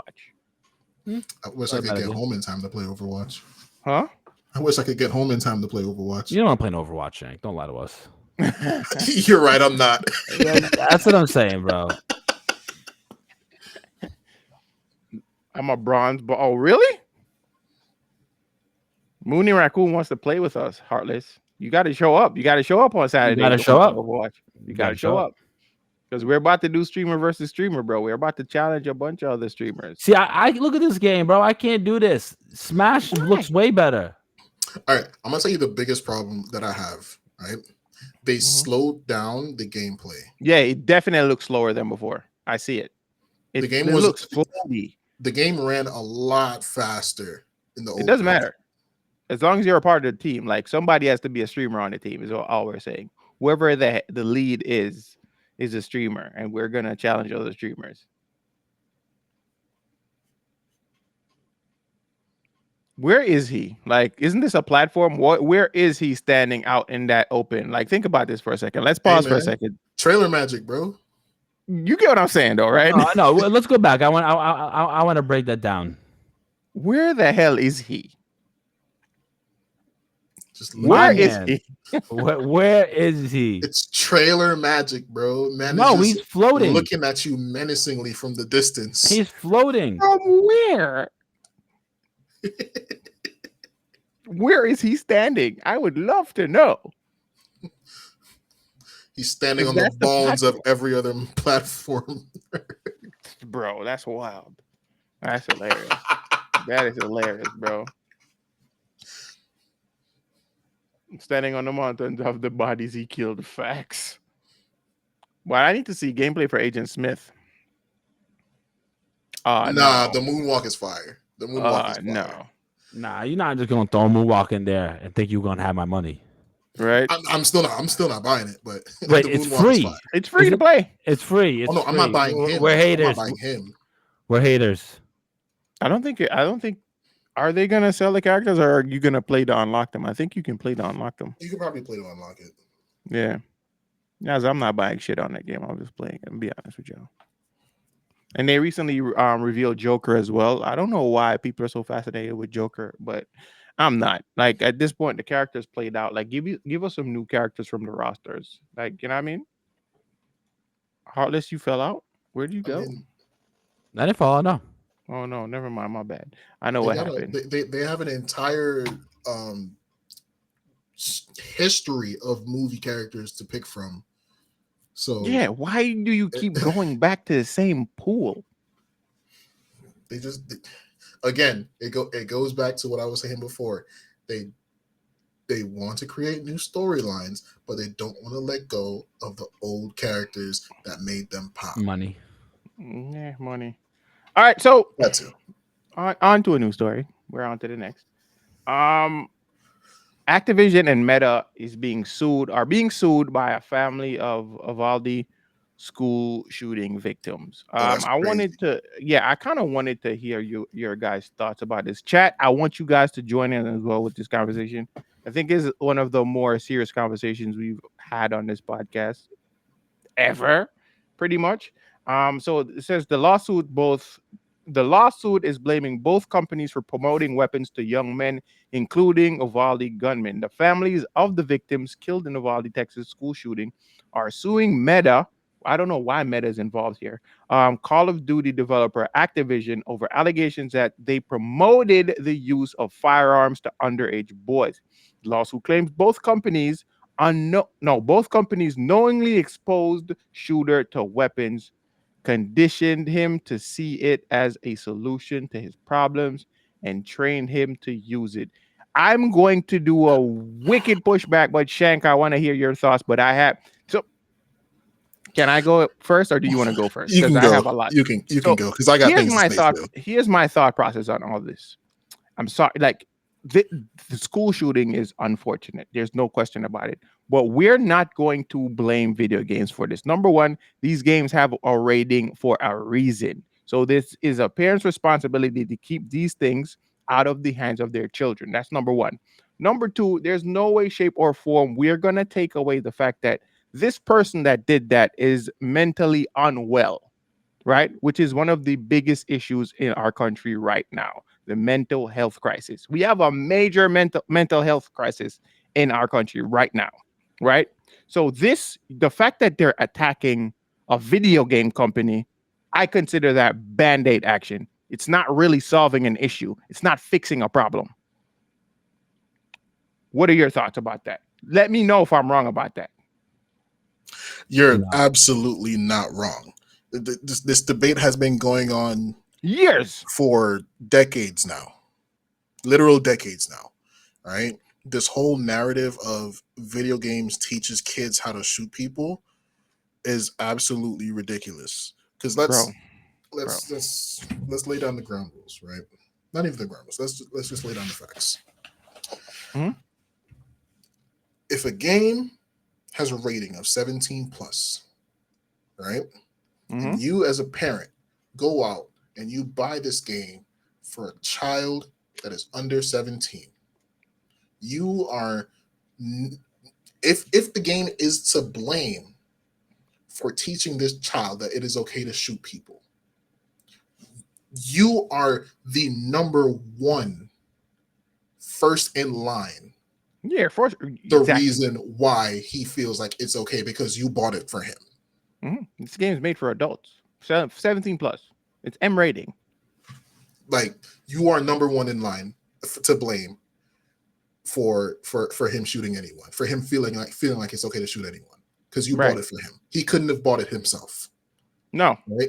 That's number one. Number two, even if you did buy it for him, if you didn't go out of your way to tell your child that it is not okay to shoot people in real life, and that there is a difference between the things you do in this video game that's not real and the things you do in real life that it's in the name, it is real. If you cannot go out of your way to tell your child the difference between those two things, you are already failing as a parent.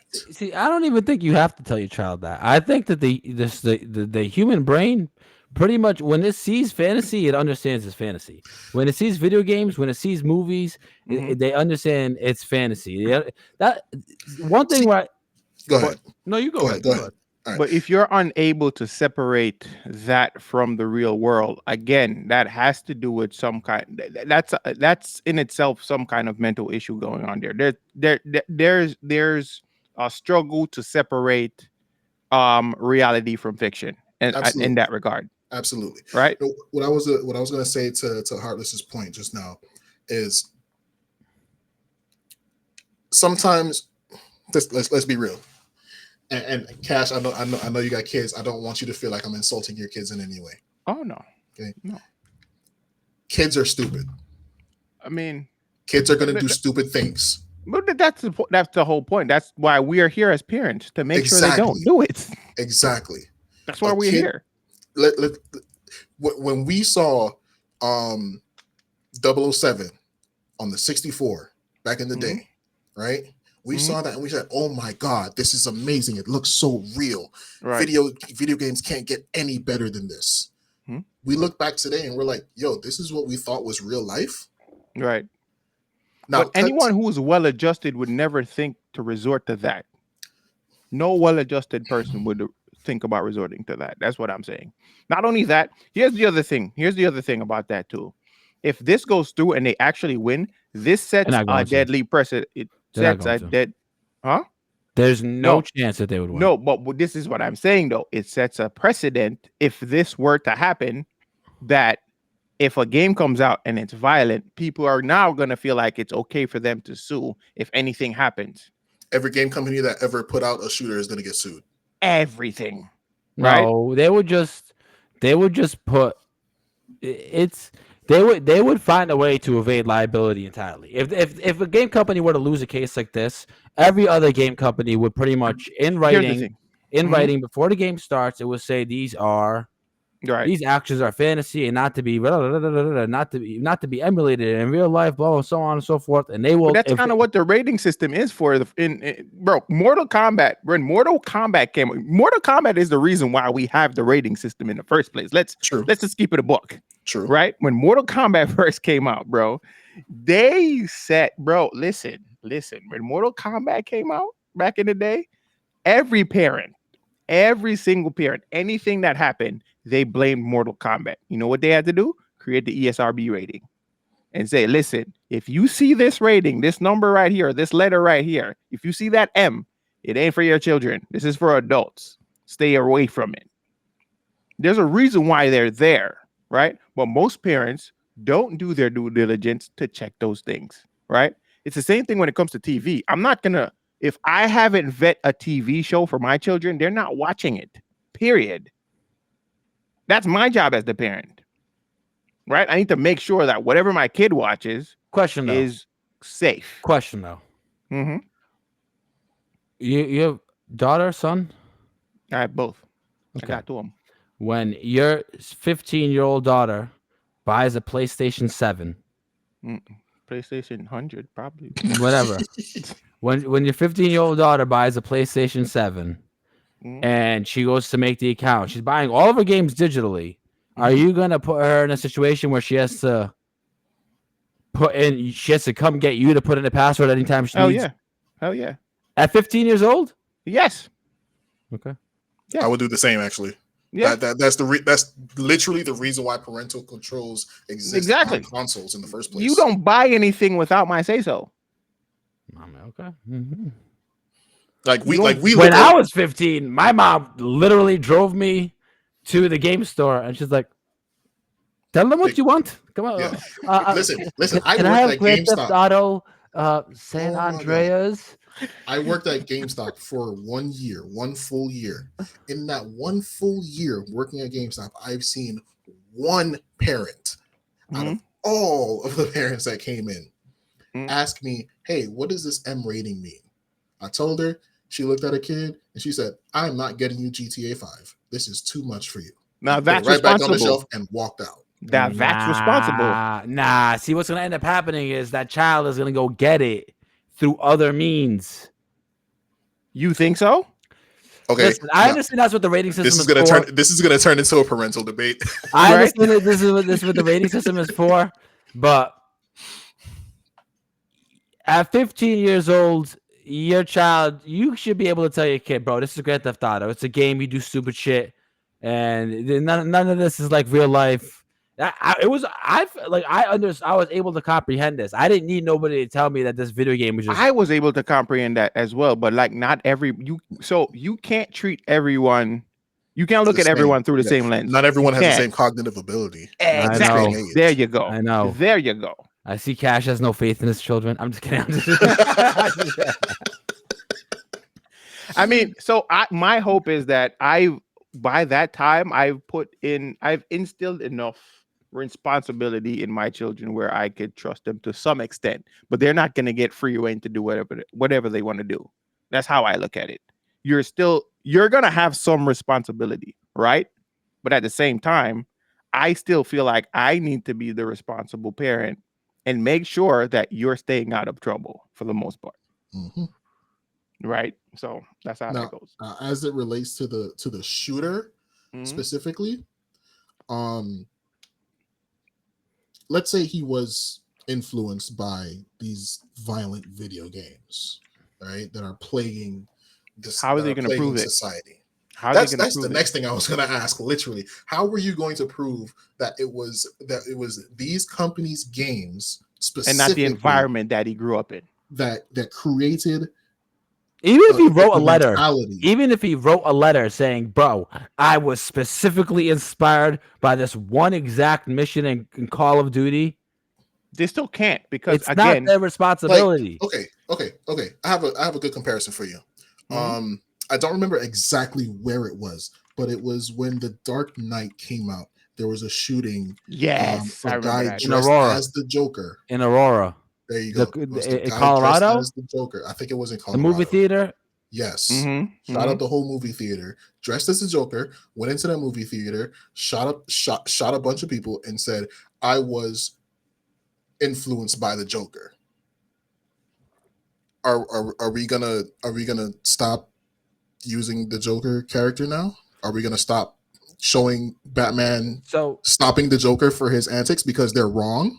so the Right. fundamental question we have to ask ourselves is: do we allow a cap on people's art and creativity in No. hopes to control the way the population thinks? No, because that's already That sounds wrong. that's freedom of speech right there. You're That already sounds affecting my freedom wrong. of speech.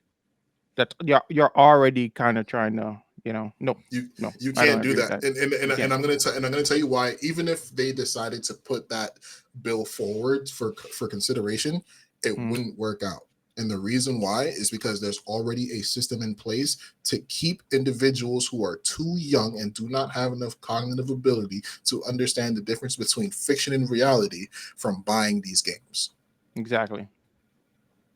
And There's also, there's already a another system in thing. place. There's also another thing, and I feel like I don't know why the country's so divided on this conversation. Like, there again, there's extremes in everything, but it shouldn't be this easy for someone to get access to guns.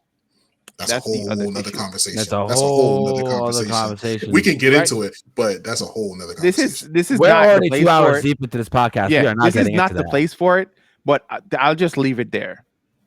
That, and I don't want people to like take this out of context or anything. I'm not saying that no one should have their rights to have a firearm. That's not what I'm saying, right?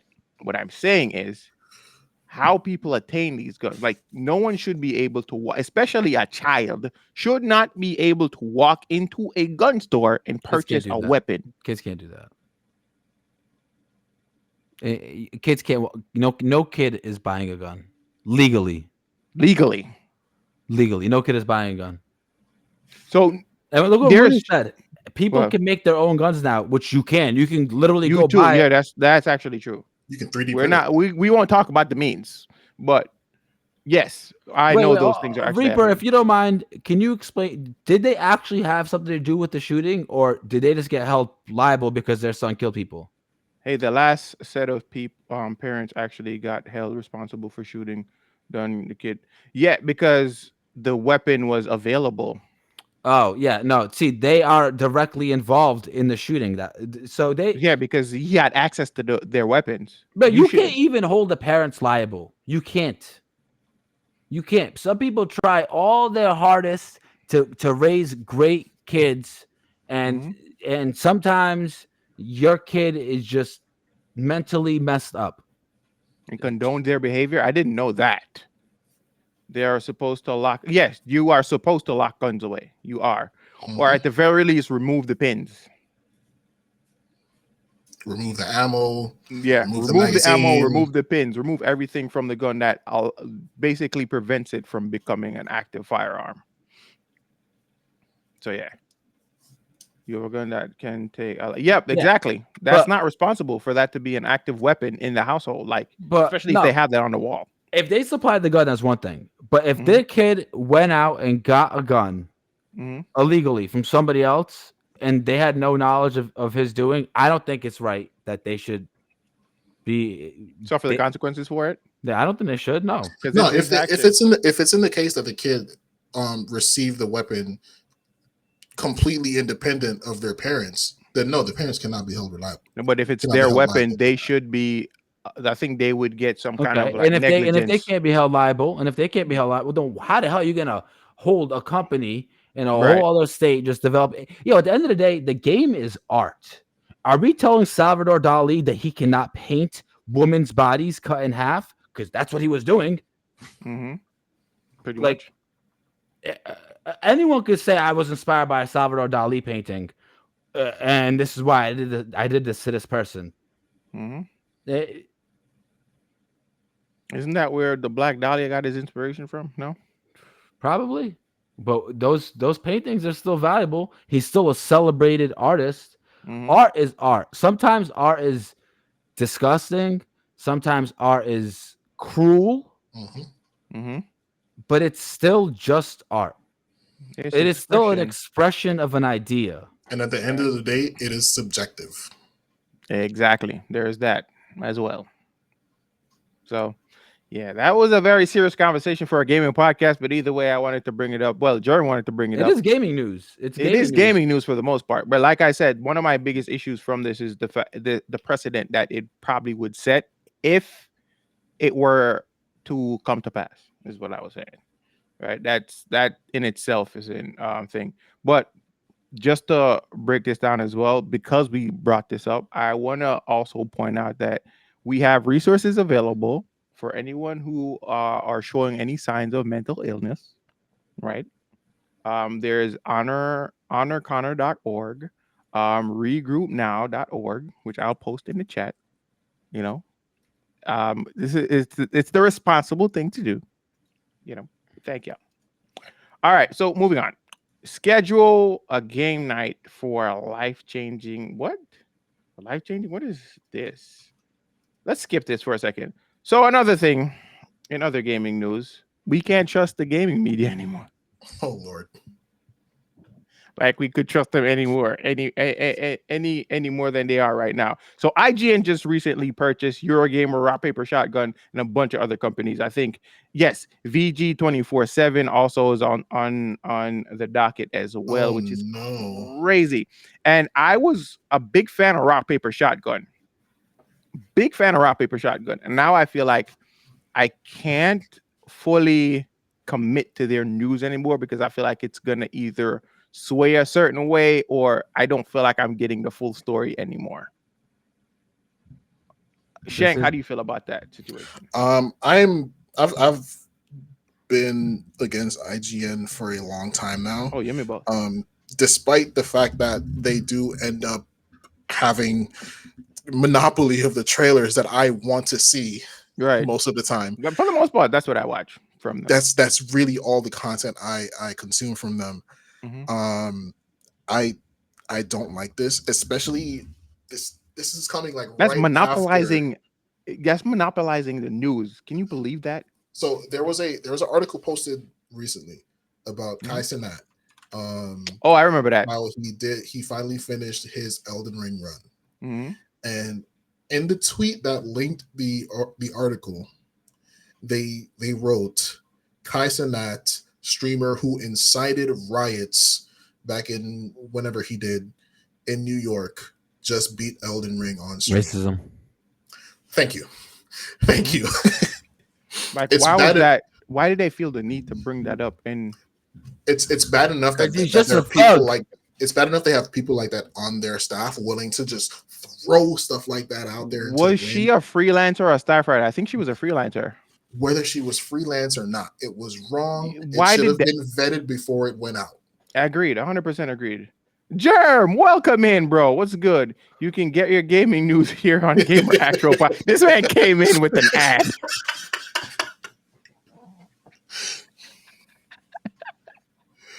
This man came in with an ad, bro. You know what I feel about this whole IGN thing? What? Shameless plug, I know. Yes. This is one of those industries that is in far better hands with random YouTubers than it is companies. So here's the thing with all of this, though. I've noticed like a lot of these like websites, unfortunately, they're losing viewership. You know why? Because people go to YouTube.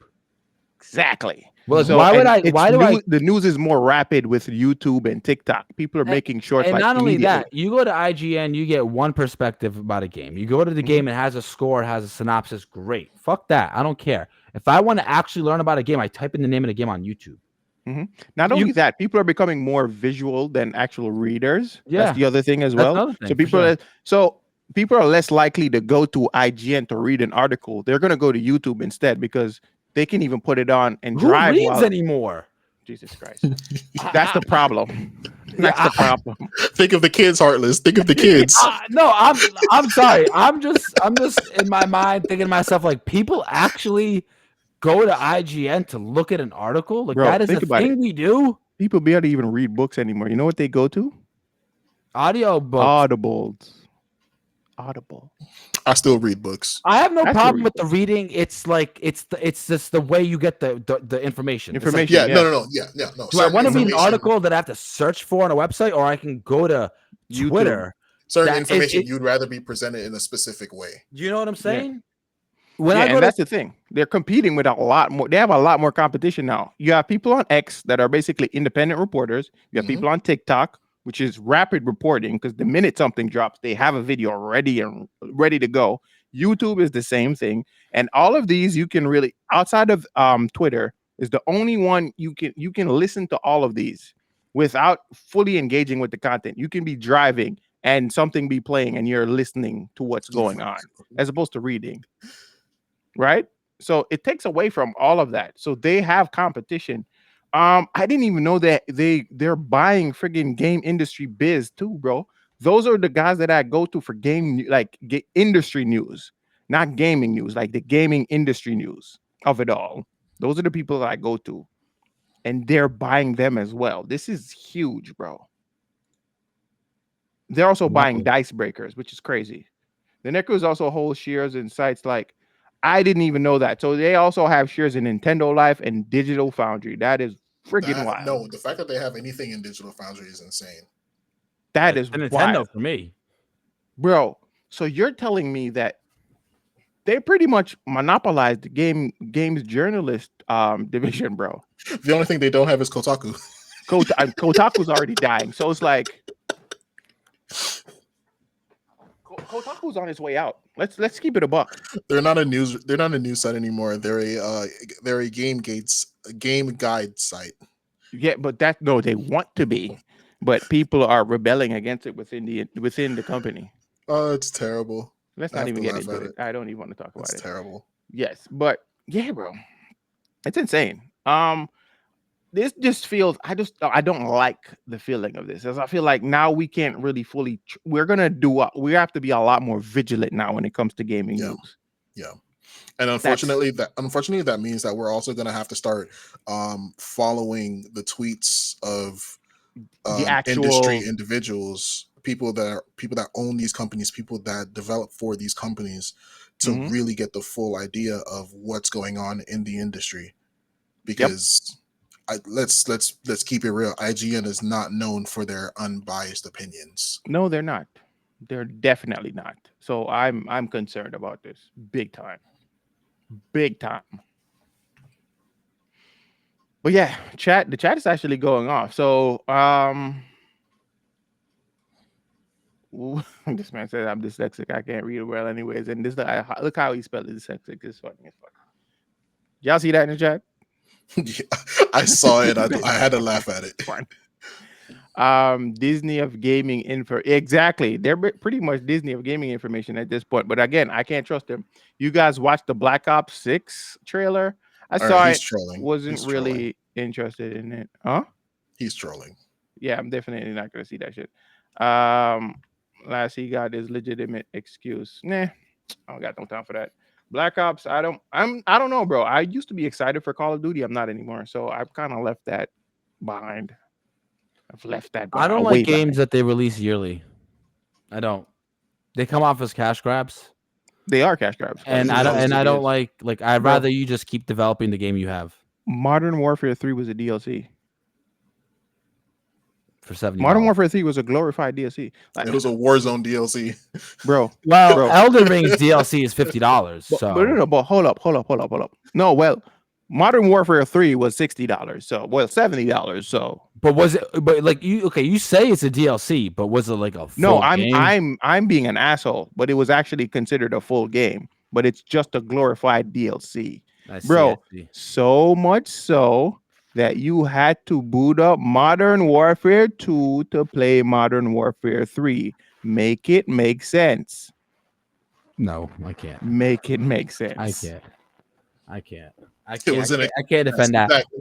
It was an expansion pass. Exactly. As soon as you tell me that I have to boot up an old game to boot up the new game, I'm like, no, you guys robbed me. The math is not mathing here. I'm not with this. I'm not. I don't care if I got 250 new hours of gameplay out of this. Just the fact that I see Modern Warfare 2 booting up every time I click Modern Warfare 3 is enough to make me puke. Bro, they changed. I think it was one of the Warzone maps that they changed up and made it into one of the Modern Warfare 3 levels. I swear to you, no word of a lie. They did that in the game. They repurposed a Warzone level for the game, and people bought it. The game sold. Game sold. That's insane. I think we're Like, masochists at heart. Just I humans. think so. I'm inclined to agree. I might be. I don't play You Call of might Duty, be? so I don't play Call of Duty. So I don't. It's have a hard to stake. escape the FOMO. You think so? No, it's not. No, I it's mean, not. I haven't once played you Call of escape it, Duty you're in like gone. years. Once you escape it, you're gone. That's the thing. But like when you grow up in a Call of Duty culture, every year you know everyone around. It's like 2K culture. Every year, everyone around you is expecting you to get the new 2K. That's true. That is actually true. So yeah, because now you're kind of like in like a clique, so you gotta want to be kind of you want to be down. all with your the crew. boys are on the new game. You So can't. you're gonna get it. You know what I'm saying? You have to get it. Mm-hmm. All right. So here's the other thing. Naughty Dog is possibly working on a new game, and this is what Neil Druckmann said. It could redefine mainstream perception. Oh, of it's a quintuple gaming. A game. I should have known. I'm not. I'm off. I'm off it. Yeah, I've Here's already. what he said. Let me break it down. It's a picture In of a an bear. Yeah, in an interview with his parent company on Sony.com, Last of Us 2 co-creator Neil Druckmann talks about AI and briefly teasing Naughty Dog's next game. Druckmann expectedly vague and Naughty Dog's next game, big project, but offers an enticing tease, saying, "I'm eager to see how this new game resonates, especially following the success of The Last of Us, as it could redefine mainstream perception." I'm eager to see how this podcast changes the lives of the people across the Jesus globe. Christ.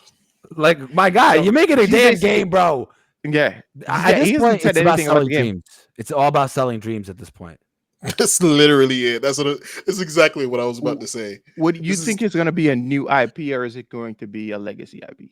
No matter what it is, unless it is a new piece of technology that changes the way we play games, then nothing is going to redefine my perception of gaming right now. Let's be real for a second. Though. Let's be real. Shank has eyes. Jesus Christ. Barely. Let's podcast changed my life. Well, appreciate you. Thank you for coming in. The last few big Naughty Dog games were actually good games. Let's not take anything away from them. They were actually good games. Mm-hmm. But the fact that he's trying to sell this, the fact that he's trying to sell this as like the biggest thing in the history of gaming, like, bro, relax. We have faith in you already. We already think that you're going to make a good game. You don't have to sell it to us. I think it's the fact that he's probably going to incorporate AI into it. I think that's what they kind of want to. Everything has AI. Everything has AI. Yeah, AI is it's not. If you're using a video editing software, it has AI. If you're using Unreal Engine, it has AI. If you're using FL Studios, it has AI. Everything has AI. Uncharted 4 was beautiful. And it's just like, I feel like people think AI is like this thing that just like makes you a video game. It's like you turn it on. You just say, That's what "Yo, I'm make saying, me a like, video game," and it just. I wish he didn't say it because he literally just used it as a buzzword to just to get people's attention. But it has such a negative connotation around it right now. I wouldn't even bring it up. Thank you. I wouldn't even bring it up because now it's almost as if it's gonna have a stain. But you use AI to make it though. Like you might as well just at this aspect. point. This game's great. We saved 50 jobs. We used AI. We didn't have to pay nobody. We saved 50 jobs. You know what I'm saying? This is freaking stupid. Like we don't even know what the game is. He's just saying it's gonna be a great game. Nobody knows what the game's gonna be or what it's gonna be about. Nobody knows. He could have said, I'm going to make a game about pissing. And he nobody just knows said that, and nobody would have cared. There were rumors about the next thing, though. It's going to redefine mainstream perception of gaming. You know, in all reality, throughout the course, like the lifespan of Earth, more people will play tic-tac-toe than this game, okay? And this guy's acting like he's going to redefine the perception of gaming. How do you guys feel about single player? This is a complete tangent. This is not even based on anything. It's just this thought just came to me. What do you guys think about single player game as it stands right now? Do you think single player games have that? What am I looking for? That impact that it used to have like before, or do you think single player games are dying? I like them. You like them, but like, do you think like people are as excited about single player games as they were before? Be careful. We have to be careful because we can end up in the trap of comparing everything to our nostalgic past. Yeah, and we could say, oh, these new games, they're not what they used to be. Oh, I'm not saying like that though. I'm talking about in terms of impact. Like, how do you think people are receiving single player games now as opposed to before? And I feel like there is a shift. And I feel like, all right, put it this way. I think that most people that buy single player games are usually from our generation. I feel like the younger kids don't really take to the single player games that come out because most of them are playing fucking Fortnite anyways. This is what I'm saying. Yeah. Most of them are playing Fortnite. Pretty much. Right? Yeah. So I think they're trying to tap into that crowd, but again, it's us. We are the ones who are buying Final Fantasy. We're the ones who are like the Fortnite kids. I could see them. I'll only call them Fortnite kids just to kind of differentiate them. The Fortnite kids are probably gonna buy Spider-Man for sure. Of course, they're the ones who are probably gonna buy Spider-Man. But if there was a new Max Payne game to drop today, none of those kids would buy Max Payne. It would just be us. It'd just be us. It would be just our generation. Am I wrong to say that? What do you guys think about that? No. Yes and no. Yes and no. Mm-hmm. Yes and no. You're wrong. You're both wrong and you're right. The reason why I say that is the biggest single player games out today within the past, let's say 4 years, have appealed to both young and older audiences. Which is what game? Crab's Life. What? Exactly. A Crab's Life. Exactly. A Crab's Life? The Crab's Elden Ring game. Oh, the game that I was playing? Yeah. Yes. But that game look at that game, bro. It's that's what I mean though. It has to have something like games like a lot of legacy IPs that were successful back in the day, they're not as successful anymore. Like no kids are buying Souls-like games, huh? All right, let me put it this way. Let's take a game like Final Fantasy 16. Final Fantasy 16's player base are mostly people that are maybe at the very youngest 30. Average 25 and up. But that's what I'm saying. That's kind of still our generation. That's kind of our area. Now you look at something like Elden Ring, and there are kids 13, 14 years old playing this game. I don't feel like a lot of kids are buying Elden Ring. I don't. Then how did it do so well? A lot of adults. No, kids are buying into it here. I kind of agree with what I think. I agree with what Shank is saying. Here's why I agree with that as well.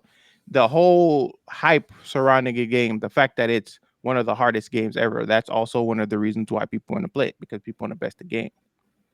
And it's kind of it's not necessarily like a cultural thing gaming wise.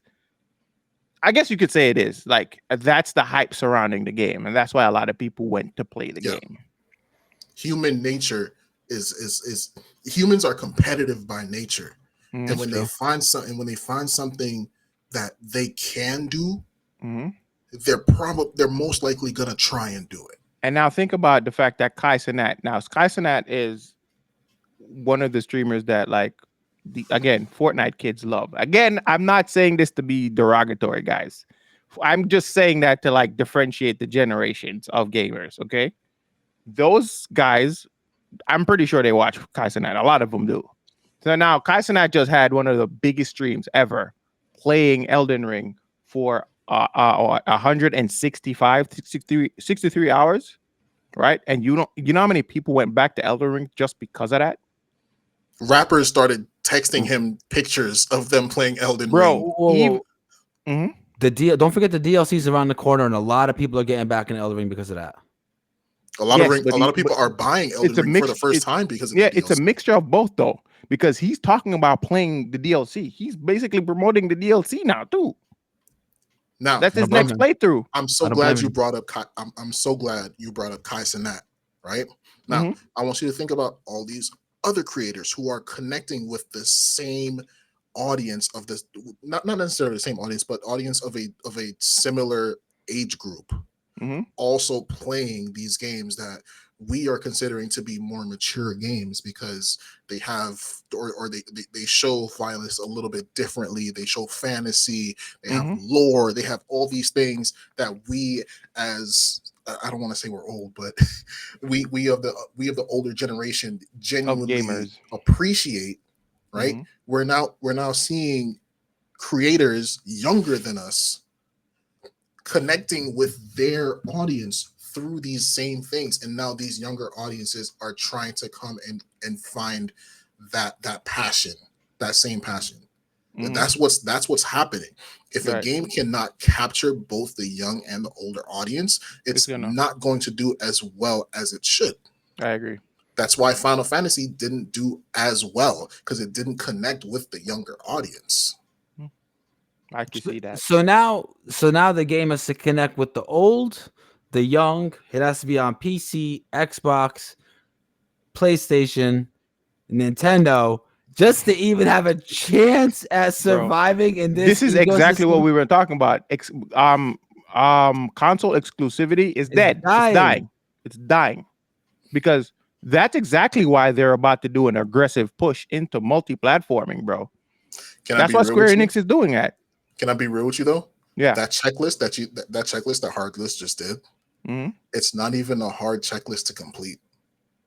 No, it's not. But it's like I want to know the old versus young thing is kind of hard. The old versus young thing, yes, that is difficult. But the multi-platform thing, not that hard to do. In this generation, here's the thing. I think they're still holding on to old practices. That's the problem. They're holding, because back in the day, you could sell consoles that way. Like, I'm the only one that has this game. You're gonna have to buy it to play it. Back in the day, people were deciding what console to buy depending on which Soul Calibur character they wanted to get. So the thing is, that's not happening anymore. It's not happening anymore. Most people are on PC now. Let's keep it a buck. You know what's also confusing? I read something recently about PlayStation, and it says a little bit more than half of PlayStation players are still on PS4. And the math wasn't mathing in my brain. Here's why. They sold so much consoles, PS5s, and you're telling me a little more than half of your player base is still on PS4? How does that make sense? I want someone to break it down to me. Like, anybody, please. Somebody break that down for me. How does that make sense? Okay, I got a question. Do you know how many PS5 units have sold? No. You don't. Okay. Well, we can look it up. We'll find out right now. Watch us. Yeah, how many PS5s are sold? 50 million units, okay? Okay. if this is if this is 50% of the entire PlayStation ecosystem, that will mean there's 50 million players on PlayStation 4, right? No, because you said PS5. That's PS5. That's just PS5 sales, right? Yeah, but you said it was 50%. No, yeah, it's 50% of the player base on PS5 are still you on. mean the other 50% is on PS4? No, a little bit more than 50% is still on PS4. So that means you have about 55 million people still playing on PlayStation 4, right? More than that, but yeah, more than that. Probably. Okay, so that would mean of these 50 million people that have the PlayStation 5, how many of them got rid of a PlayStation 4? No, they got rid of a PlayStation 4 to get a PlayStation 5. Let's go see how many PlayStation 4 units sold. Because that's wild to think about. I think the last number for PS4 was like 140 mil or something like 117 million. Yeah, so that's why. God damn. All right, PCs are taking over, one thing. Second of all, console exclusives meant so much more back when there were so many less IPs. Now there's so many IPs out there. Bro, you don't have my game? Fuck it. I'm sure my Xbox will have a game. Not only that, it wasn't as marketed as on PC. So like you can play these games on PC. That's also another thing. Yeah, but now you can play. Your PC is just a console. You can play your games on your PC. Yeah, back in the day, what determined console exclusivity wasn't just the company coming to you and saying, "Hey, we want your game on our system only." It was also the devs deciding what platform they felt like was easier to develop for. What platform did they feel could sell more units? Exactly. That's true too. And thank God for Steam at this point, because Steam is partially one of the reasons why PC Master Race is winning as well. Let's keep it real. Steam scares me. I love Steam. I really love Steam. As soon as I realized what Steam was, I was like, this is amazing. But we keep talking about not actually owning the games, them taking it away from us. And then when you think about it, the name is Steam. I hope my library of games does not just evaporate on me one day. You know, that's a good point. That's a good point. Imagine they have just been telling us this whole time. They've been telling you. They've been telling you. I mean, we tried to warn y'all. Y'all just didn't listen. Also, rumor has it that the reason why Ubisoft didn't put XDefiant on Steam was because they were trying to avoid paying microtransaction fees. So they're still charging microtransactions. So no, they're charging it, but they get to hold on to every single penny. If you had to pay through Steam would have to get a piece. You know, I can understand this. I am of the mindset that, like, okay, I own the restaurant, right? I would always think to myself, who cares if they're getting this quality fork over this quality fork? If I buy the cheaper set of fork and knives, I can afford to put more money into their food. That's that, yeah. Okay, so if them saving money trickles down to the player base getting more for their buck, then I'd love that. Right. I would support it. Yeah, but why do I feel like they're just gonna put more money in their pocket and we're still gonna get half of a game? I'm not gonna lie to you. I'm just a fanboy for Steam at this point. I like Steam too. It's very convenient. I pull it up. I got all my games. Speaking of Steam, Valve's next game has just been leaked, allegedly, known as Deadlock. So I've been looking at a lot of like gameplay for Deadlock. It kind of looks like Overwatch, and with elements of it looks like Fortnite with elements of Overwatch. That's what it looks like to me personally. I'm not gonna play. I'm not gonna show any gameplay here, just to kind of avoid any kind of strikes or whatever. But the game looks pretty cool. I can play it behind the camera here, so you guys can see it on the back. Can you guys see my desktop? You can see it, right? I cannot. I can see. Are we getting sick of shooters yet? Like, is that happening as a society? Remember what they said, bro. They have over 500 live service games in development. Let's think about that for a second. Over 500. That's too much. That's way too much. Yo, like, who is gonna commit to any one of those? In the next 10 years, I promise you, it will pay off to specialize in a game. You pick one game, stick with it. You give it a few years, you'll be one of the best players in the world. Because there's just so many games. the percentage of the population that's going to take one game seriously is going to diminish over time. It is, bro. Right now, it already is, bro. Like I said before earlier, like these guys have movers advantage. Nobody's really taking their spot. Nobody's really taking those games spot, which is who? What did I mention before? Call of Duty, Apex, League of those Legends. games. Yeah, nobody's taking their spot. They already started, bro. Like people may try it out. Oh, this is nice. This is cute. But they're gonna go back home. Those, at best, it's gonna be their side chick. But they're gonna go back to their main game. Yeah, for the most part, yeah. Yeah.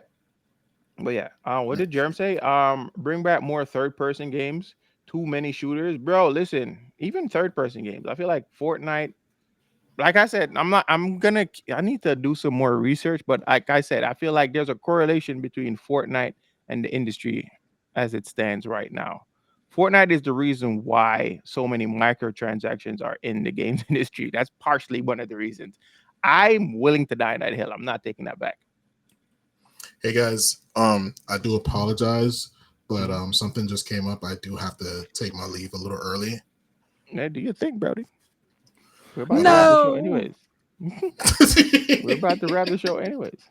But he gonna do his thing. Now's a good time for me to go use the bathroom. Be back in a minute. Shank, I appreciate you being here. Absolutely. Thank you for having me. Wait. Hold on. No, I know what happened. I know exactly what happened. What? The date went better than we had expected. Now he's getting a call to now he's getting a call. What date? Yo, you ever seen that meme? Ain't no date. You get the text. Ain't no date. Didn't wait. No date. I could have sworn. I'm out. Y'all have a good night. Guys, I don't chat. know what you talking about. I figured it out, chat. I figured it out, chat. It took me all of 5 seconds to figure it out. I don't know what you're talking about. Man was sitting there, whole podcast, working that post game magic. He was doing that post game flair. Nay, sir. Oh my god. Nay, sir. He was putting in that overtime. He was not waiting for the next game. He was putting in overtime. I feel you, Shane, bro. I feel you, bro. Listen, we're gonna wrap it right here then. You know what I mean? Y'all are terrible individuals. I love y'all. Get out of here, Shank. Love you too. Be good, everybody. Stay safe. So Cash, time for the affiliate links. Yes, let's just get that out of the way. We had a lot more stuff that we needed to talk about, guys, but like we're just gonna cut it short. And this is short. 2 hours and 41 minutes is short. I don't think so. Harley, let's just take it away with the affiliate links, please. Guys. Before we do that, big shout out to Shank. Really came in clutch. Having a third person here, given that synergy is always great. Absolutely, shout out to Shank. I hope he has an excellent night. I hope, you know what I'm saying. Yes. I hope things go smooth or rough or however they're supposed to go. Anyway, whatever they prefer. I hope it all goes great. Shout out to everybody here. Juju, I see you. We talk about Combo Breaker. We definitely got to look into that afterwards. Shout out to everybody here. Shout out to Cash for being absolutely phenomenal at putting all this together. Shout out to Germ. I wish you were here tonight, but it's okay. I know you got to take care of what you got to take care of. Shout out to Germ for putting together this show flow for us. Shout out to X Element. Shout out to the boys at KXI. You guys are amazing. We're gonna get these affiliate links done. I'm not gonna wing it like Cash did. I'm gonna read it off because I'm not at that level yet. Cash clearly sits in the mirror. I have a mirror back there, but I don't sit in it. I don't. Okay. But I did rehearse in the car. We're gonna read off the teleprompter. So, guys, for tonight's first affiliate link, y'all know the vibes. Are you guys looking for the ultimate gaming experience without breaking the bank? With GameFly, you can. Sorry, this is the wrong one. The first one we have is Origin PC. Are you trying to build the ultimate gaming PC? Then look no further than Origin PC. They're an award-winning PC building company, whether you're a gamer or a professional gamer. Origin PC has you covered. Check them out by clicking the link in the show notes or the description of the podcast. Also, this is an affiliate link, so any qualifying purchase will result in us getting a commission at no extra cost to you guys. That's the first one. Next one is GameFly. If you guys are looking for the ultimate gaming experience without breaking the bank, with GameFly, you can rent discs hassle-free, dive into unlimited gaming, and snag great deals on used games and movies. I read that completely wrong. Use GameFly to check out deals on used games and movies. Use GameFly to check out games you're not so sure about, and once you've decided, you can buy it outright at a discounted price or send it back with no problem. You want to pause your subscription? You can do that too at any time. GameFly makes it easy to check out games on your terms. So just click the affiliate link in the show notes to get started. Any qualifying purchase will result in us getting a commission and no extra cost to you. I don't know why that one's in parentheses, but I have to read it that way because it is. The last but not least is Fanatical. Fanatical is your one-stop shop for over 1 million gamers. Fanatical is your one-stop shop for over 1 million gamers like you. Whether you're craving the latest AAA title, quadruple A title, quintuple A title, whether you're hunting for indie gems, whether you're searching for incredible deals in your favorite games, Fanatical has you covered.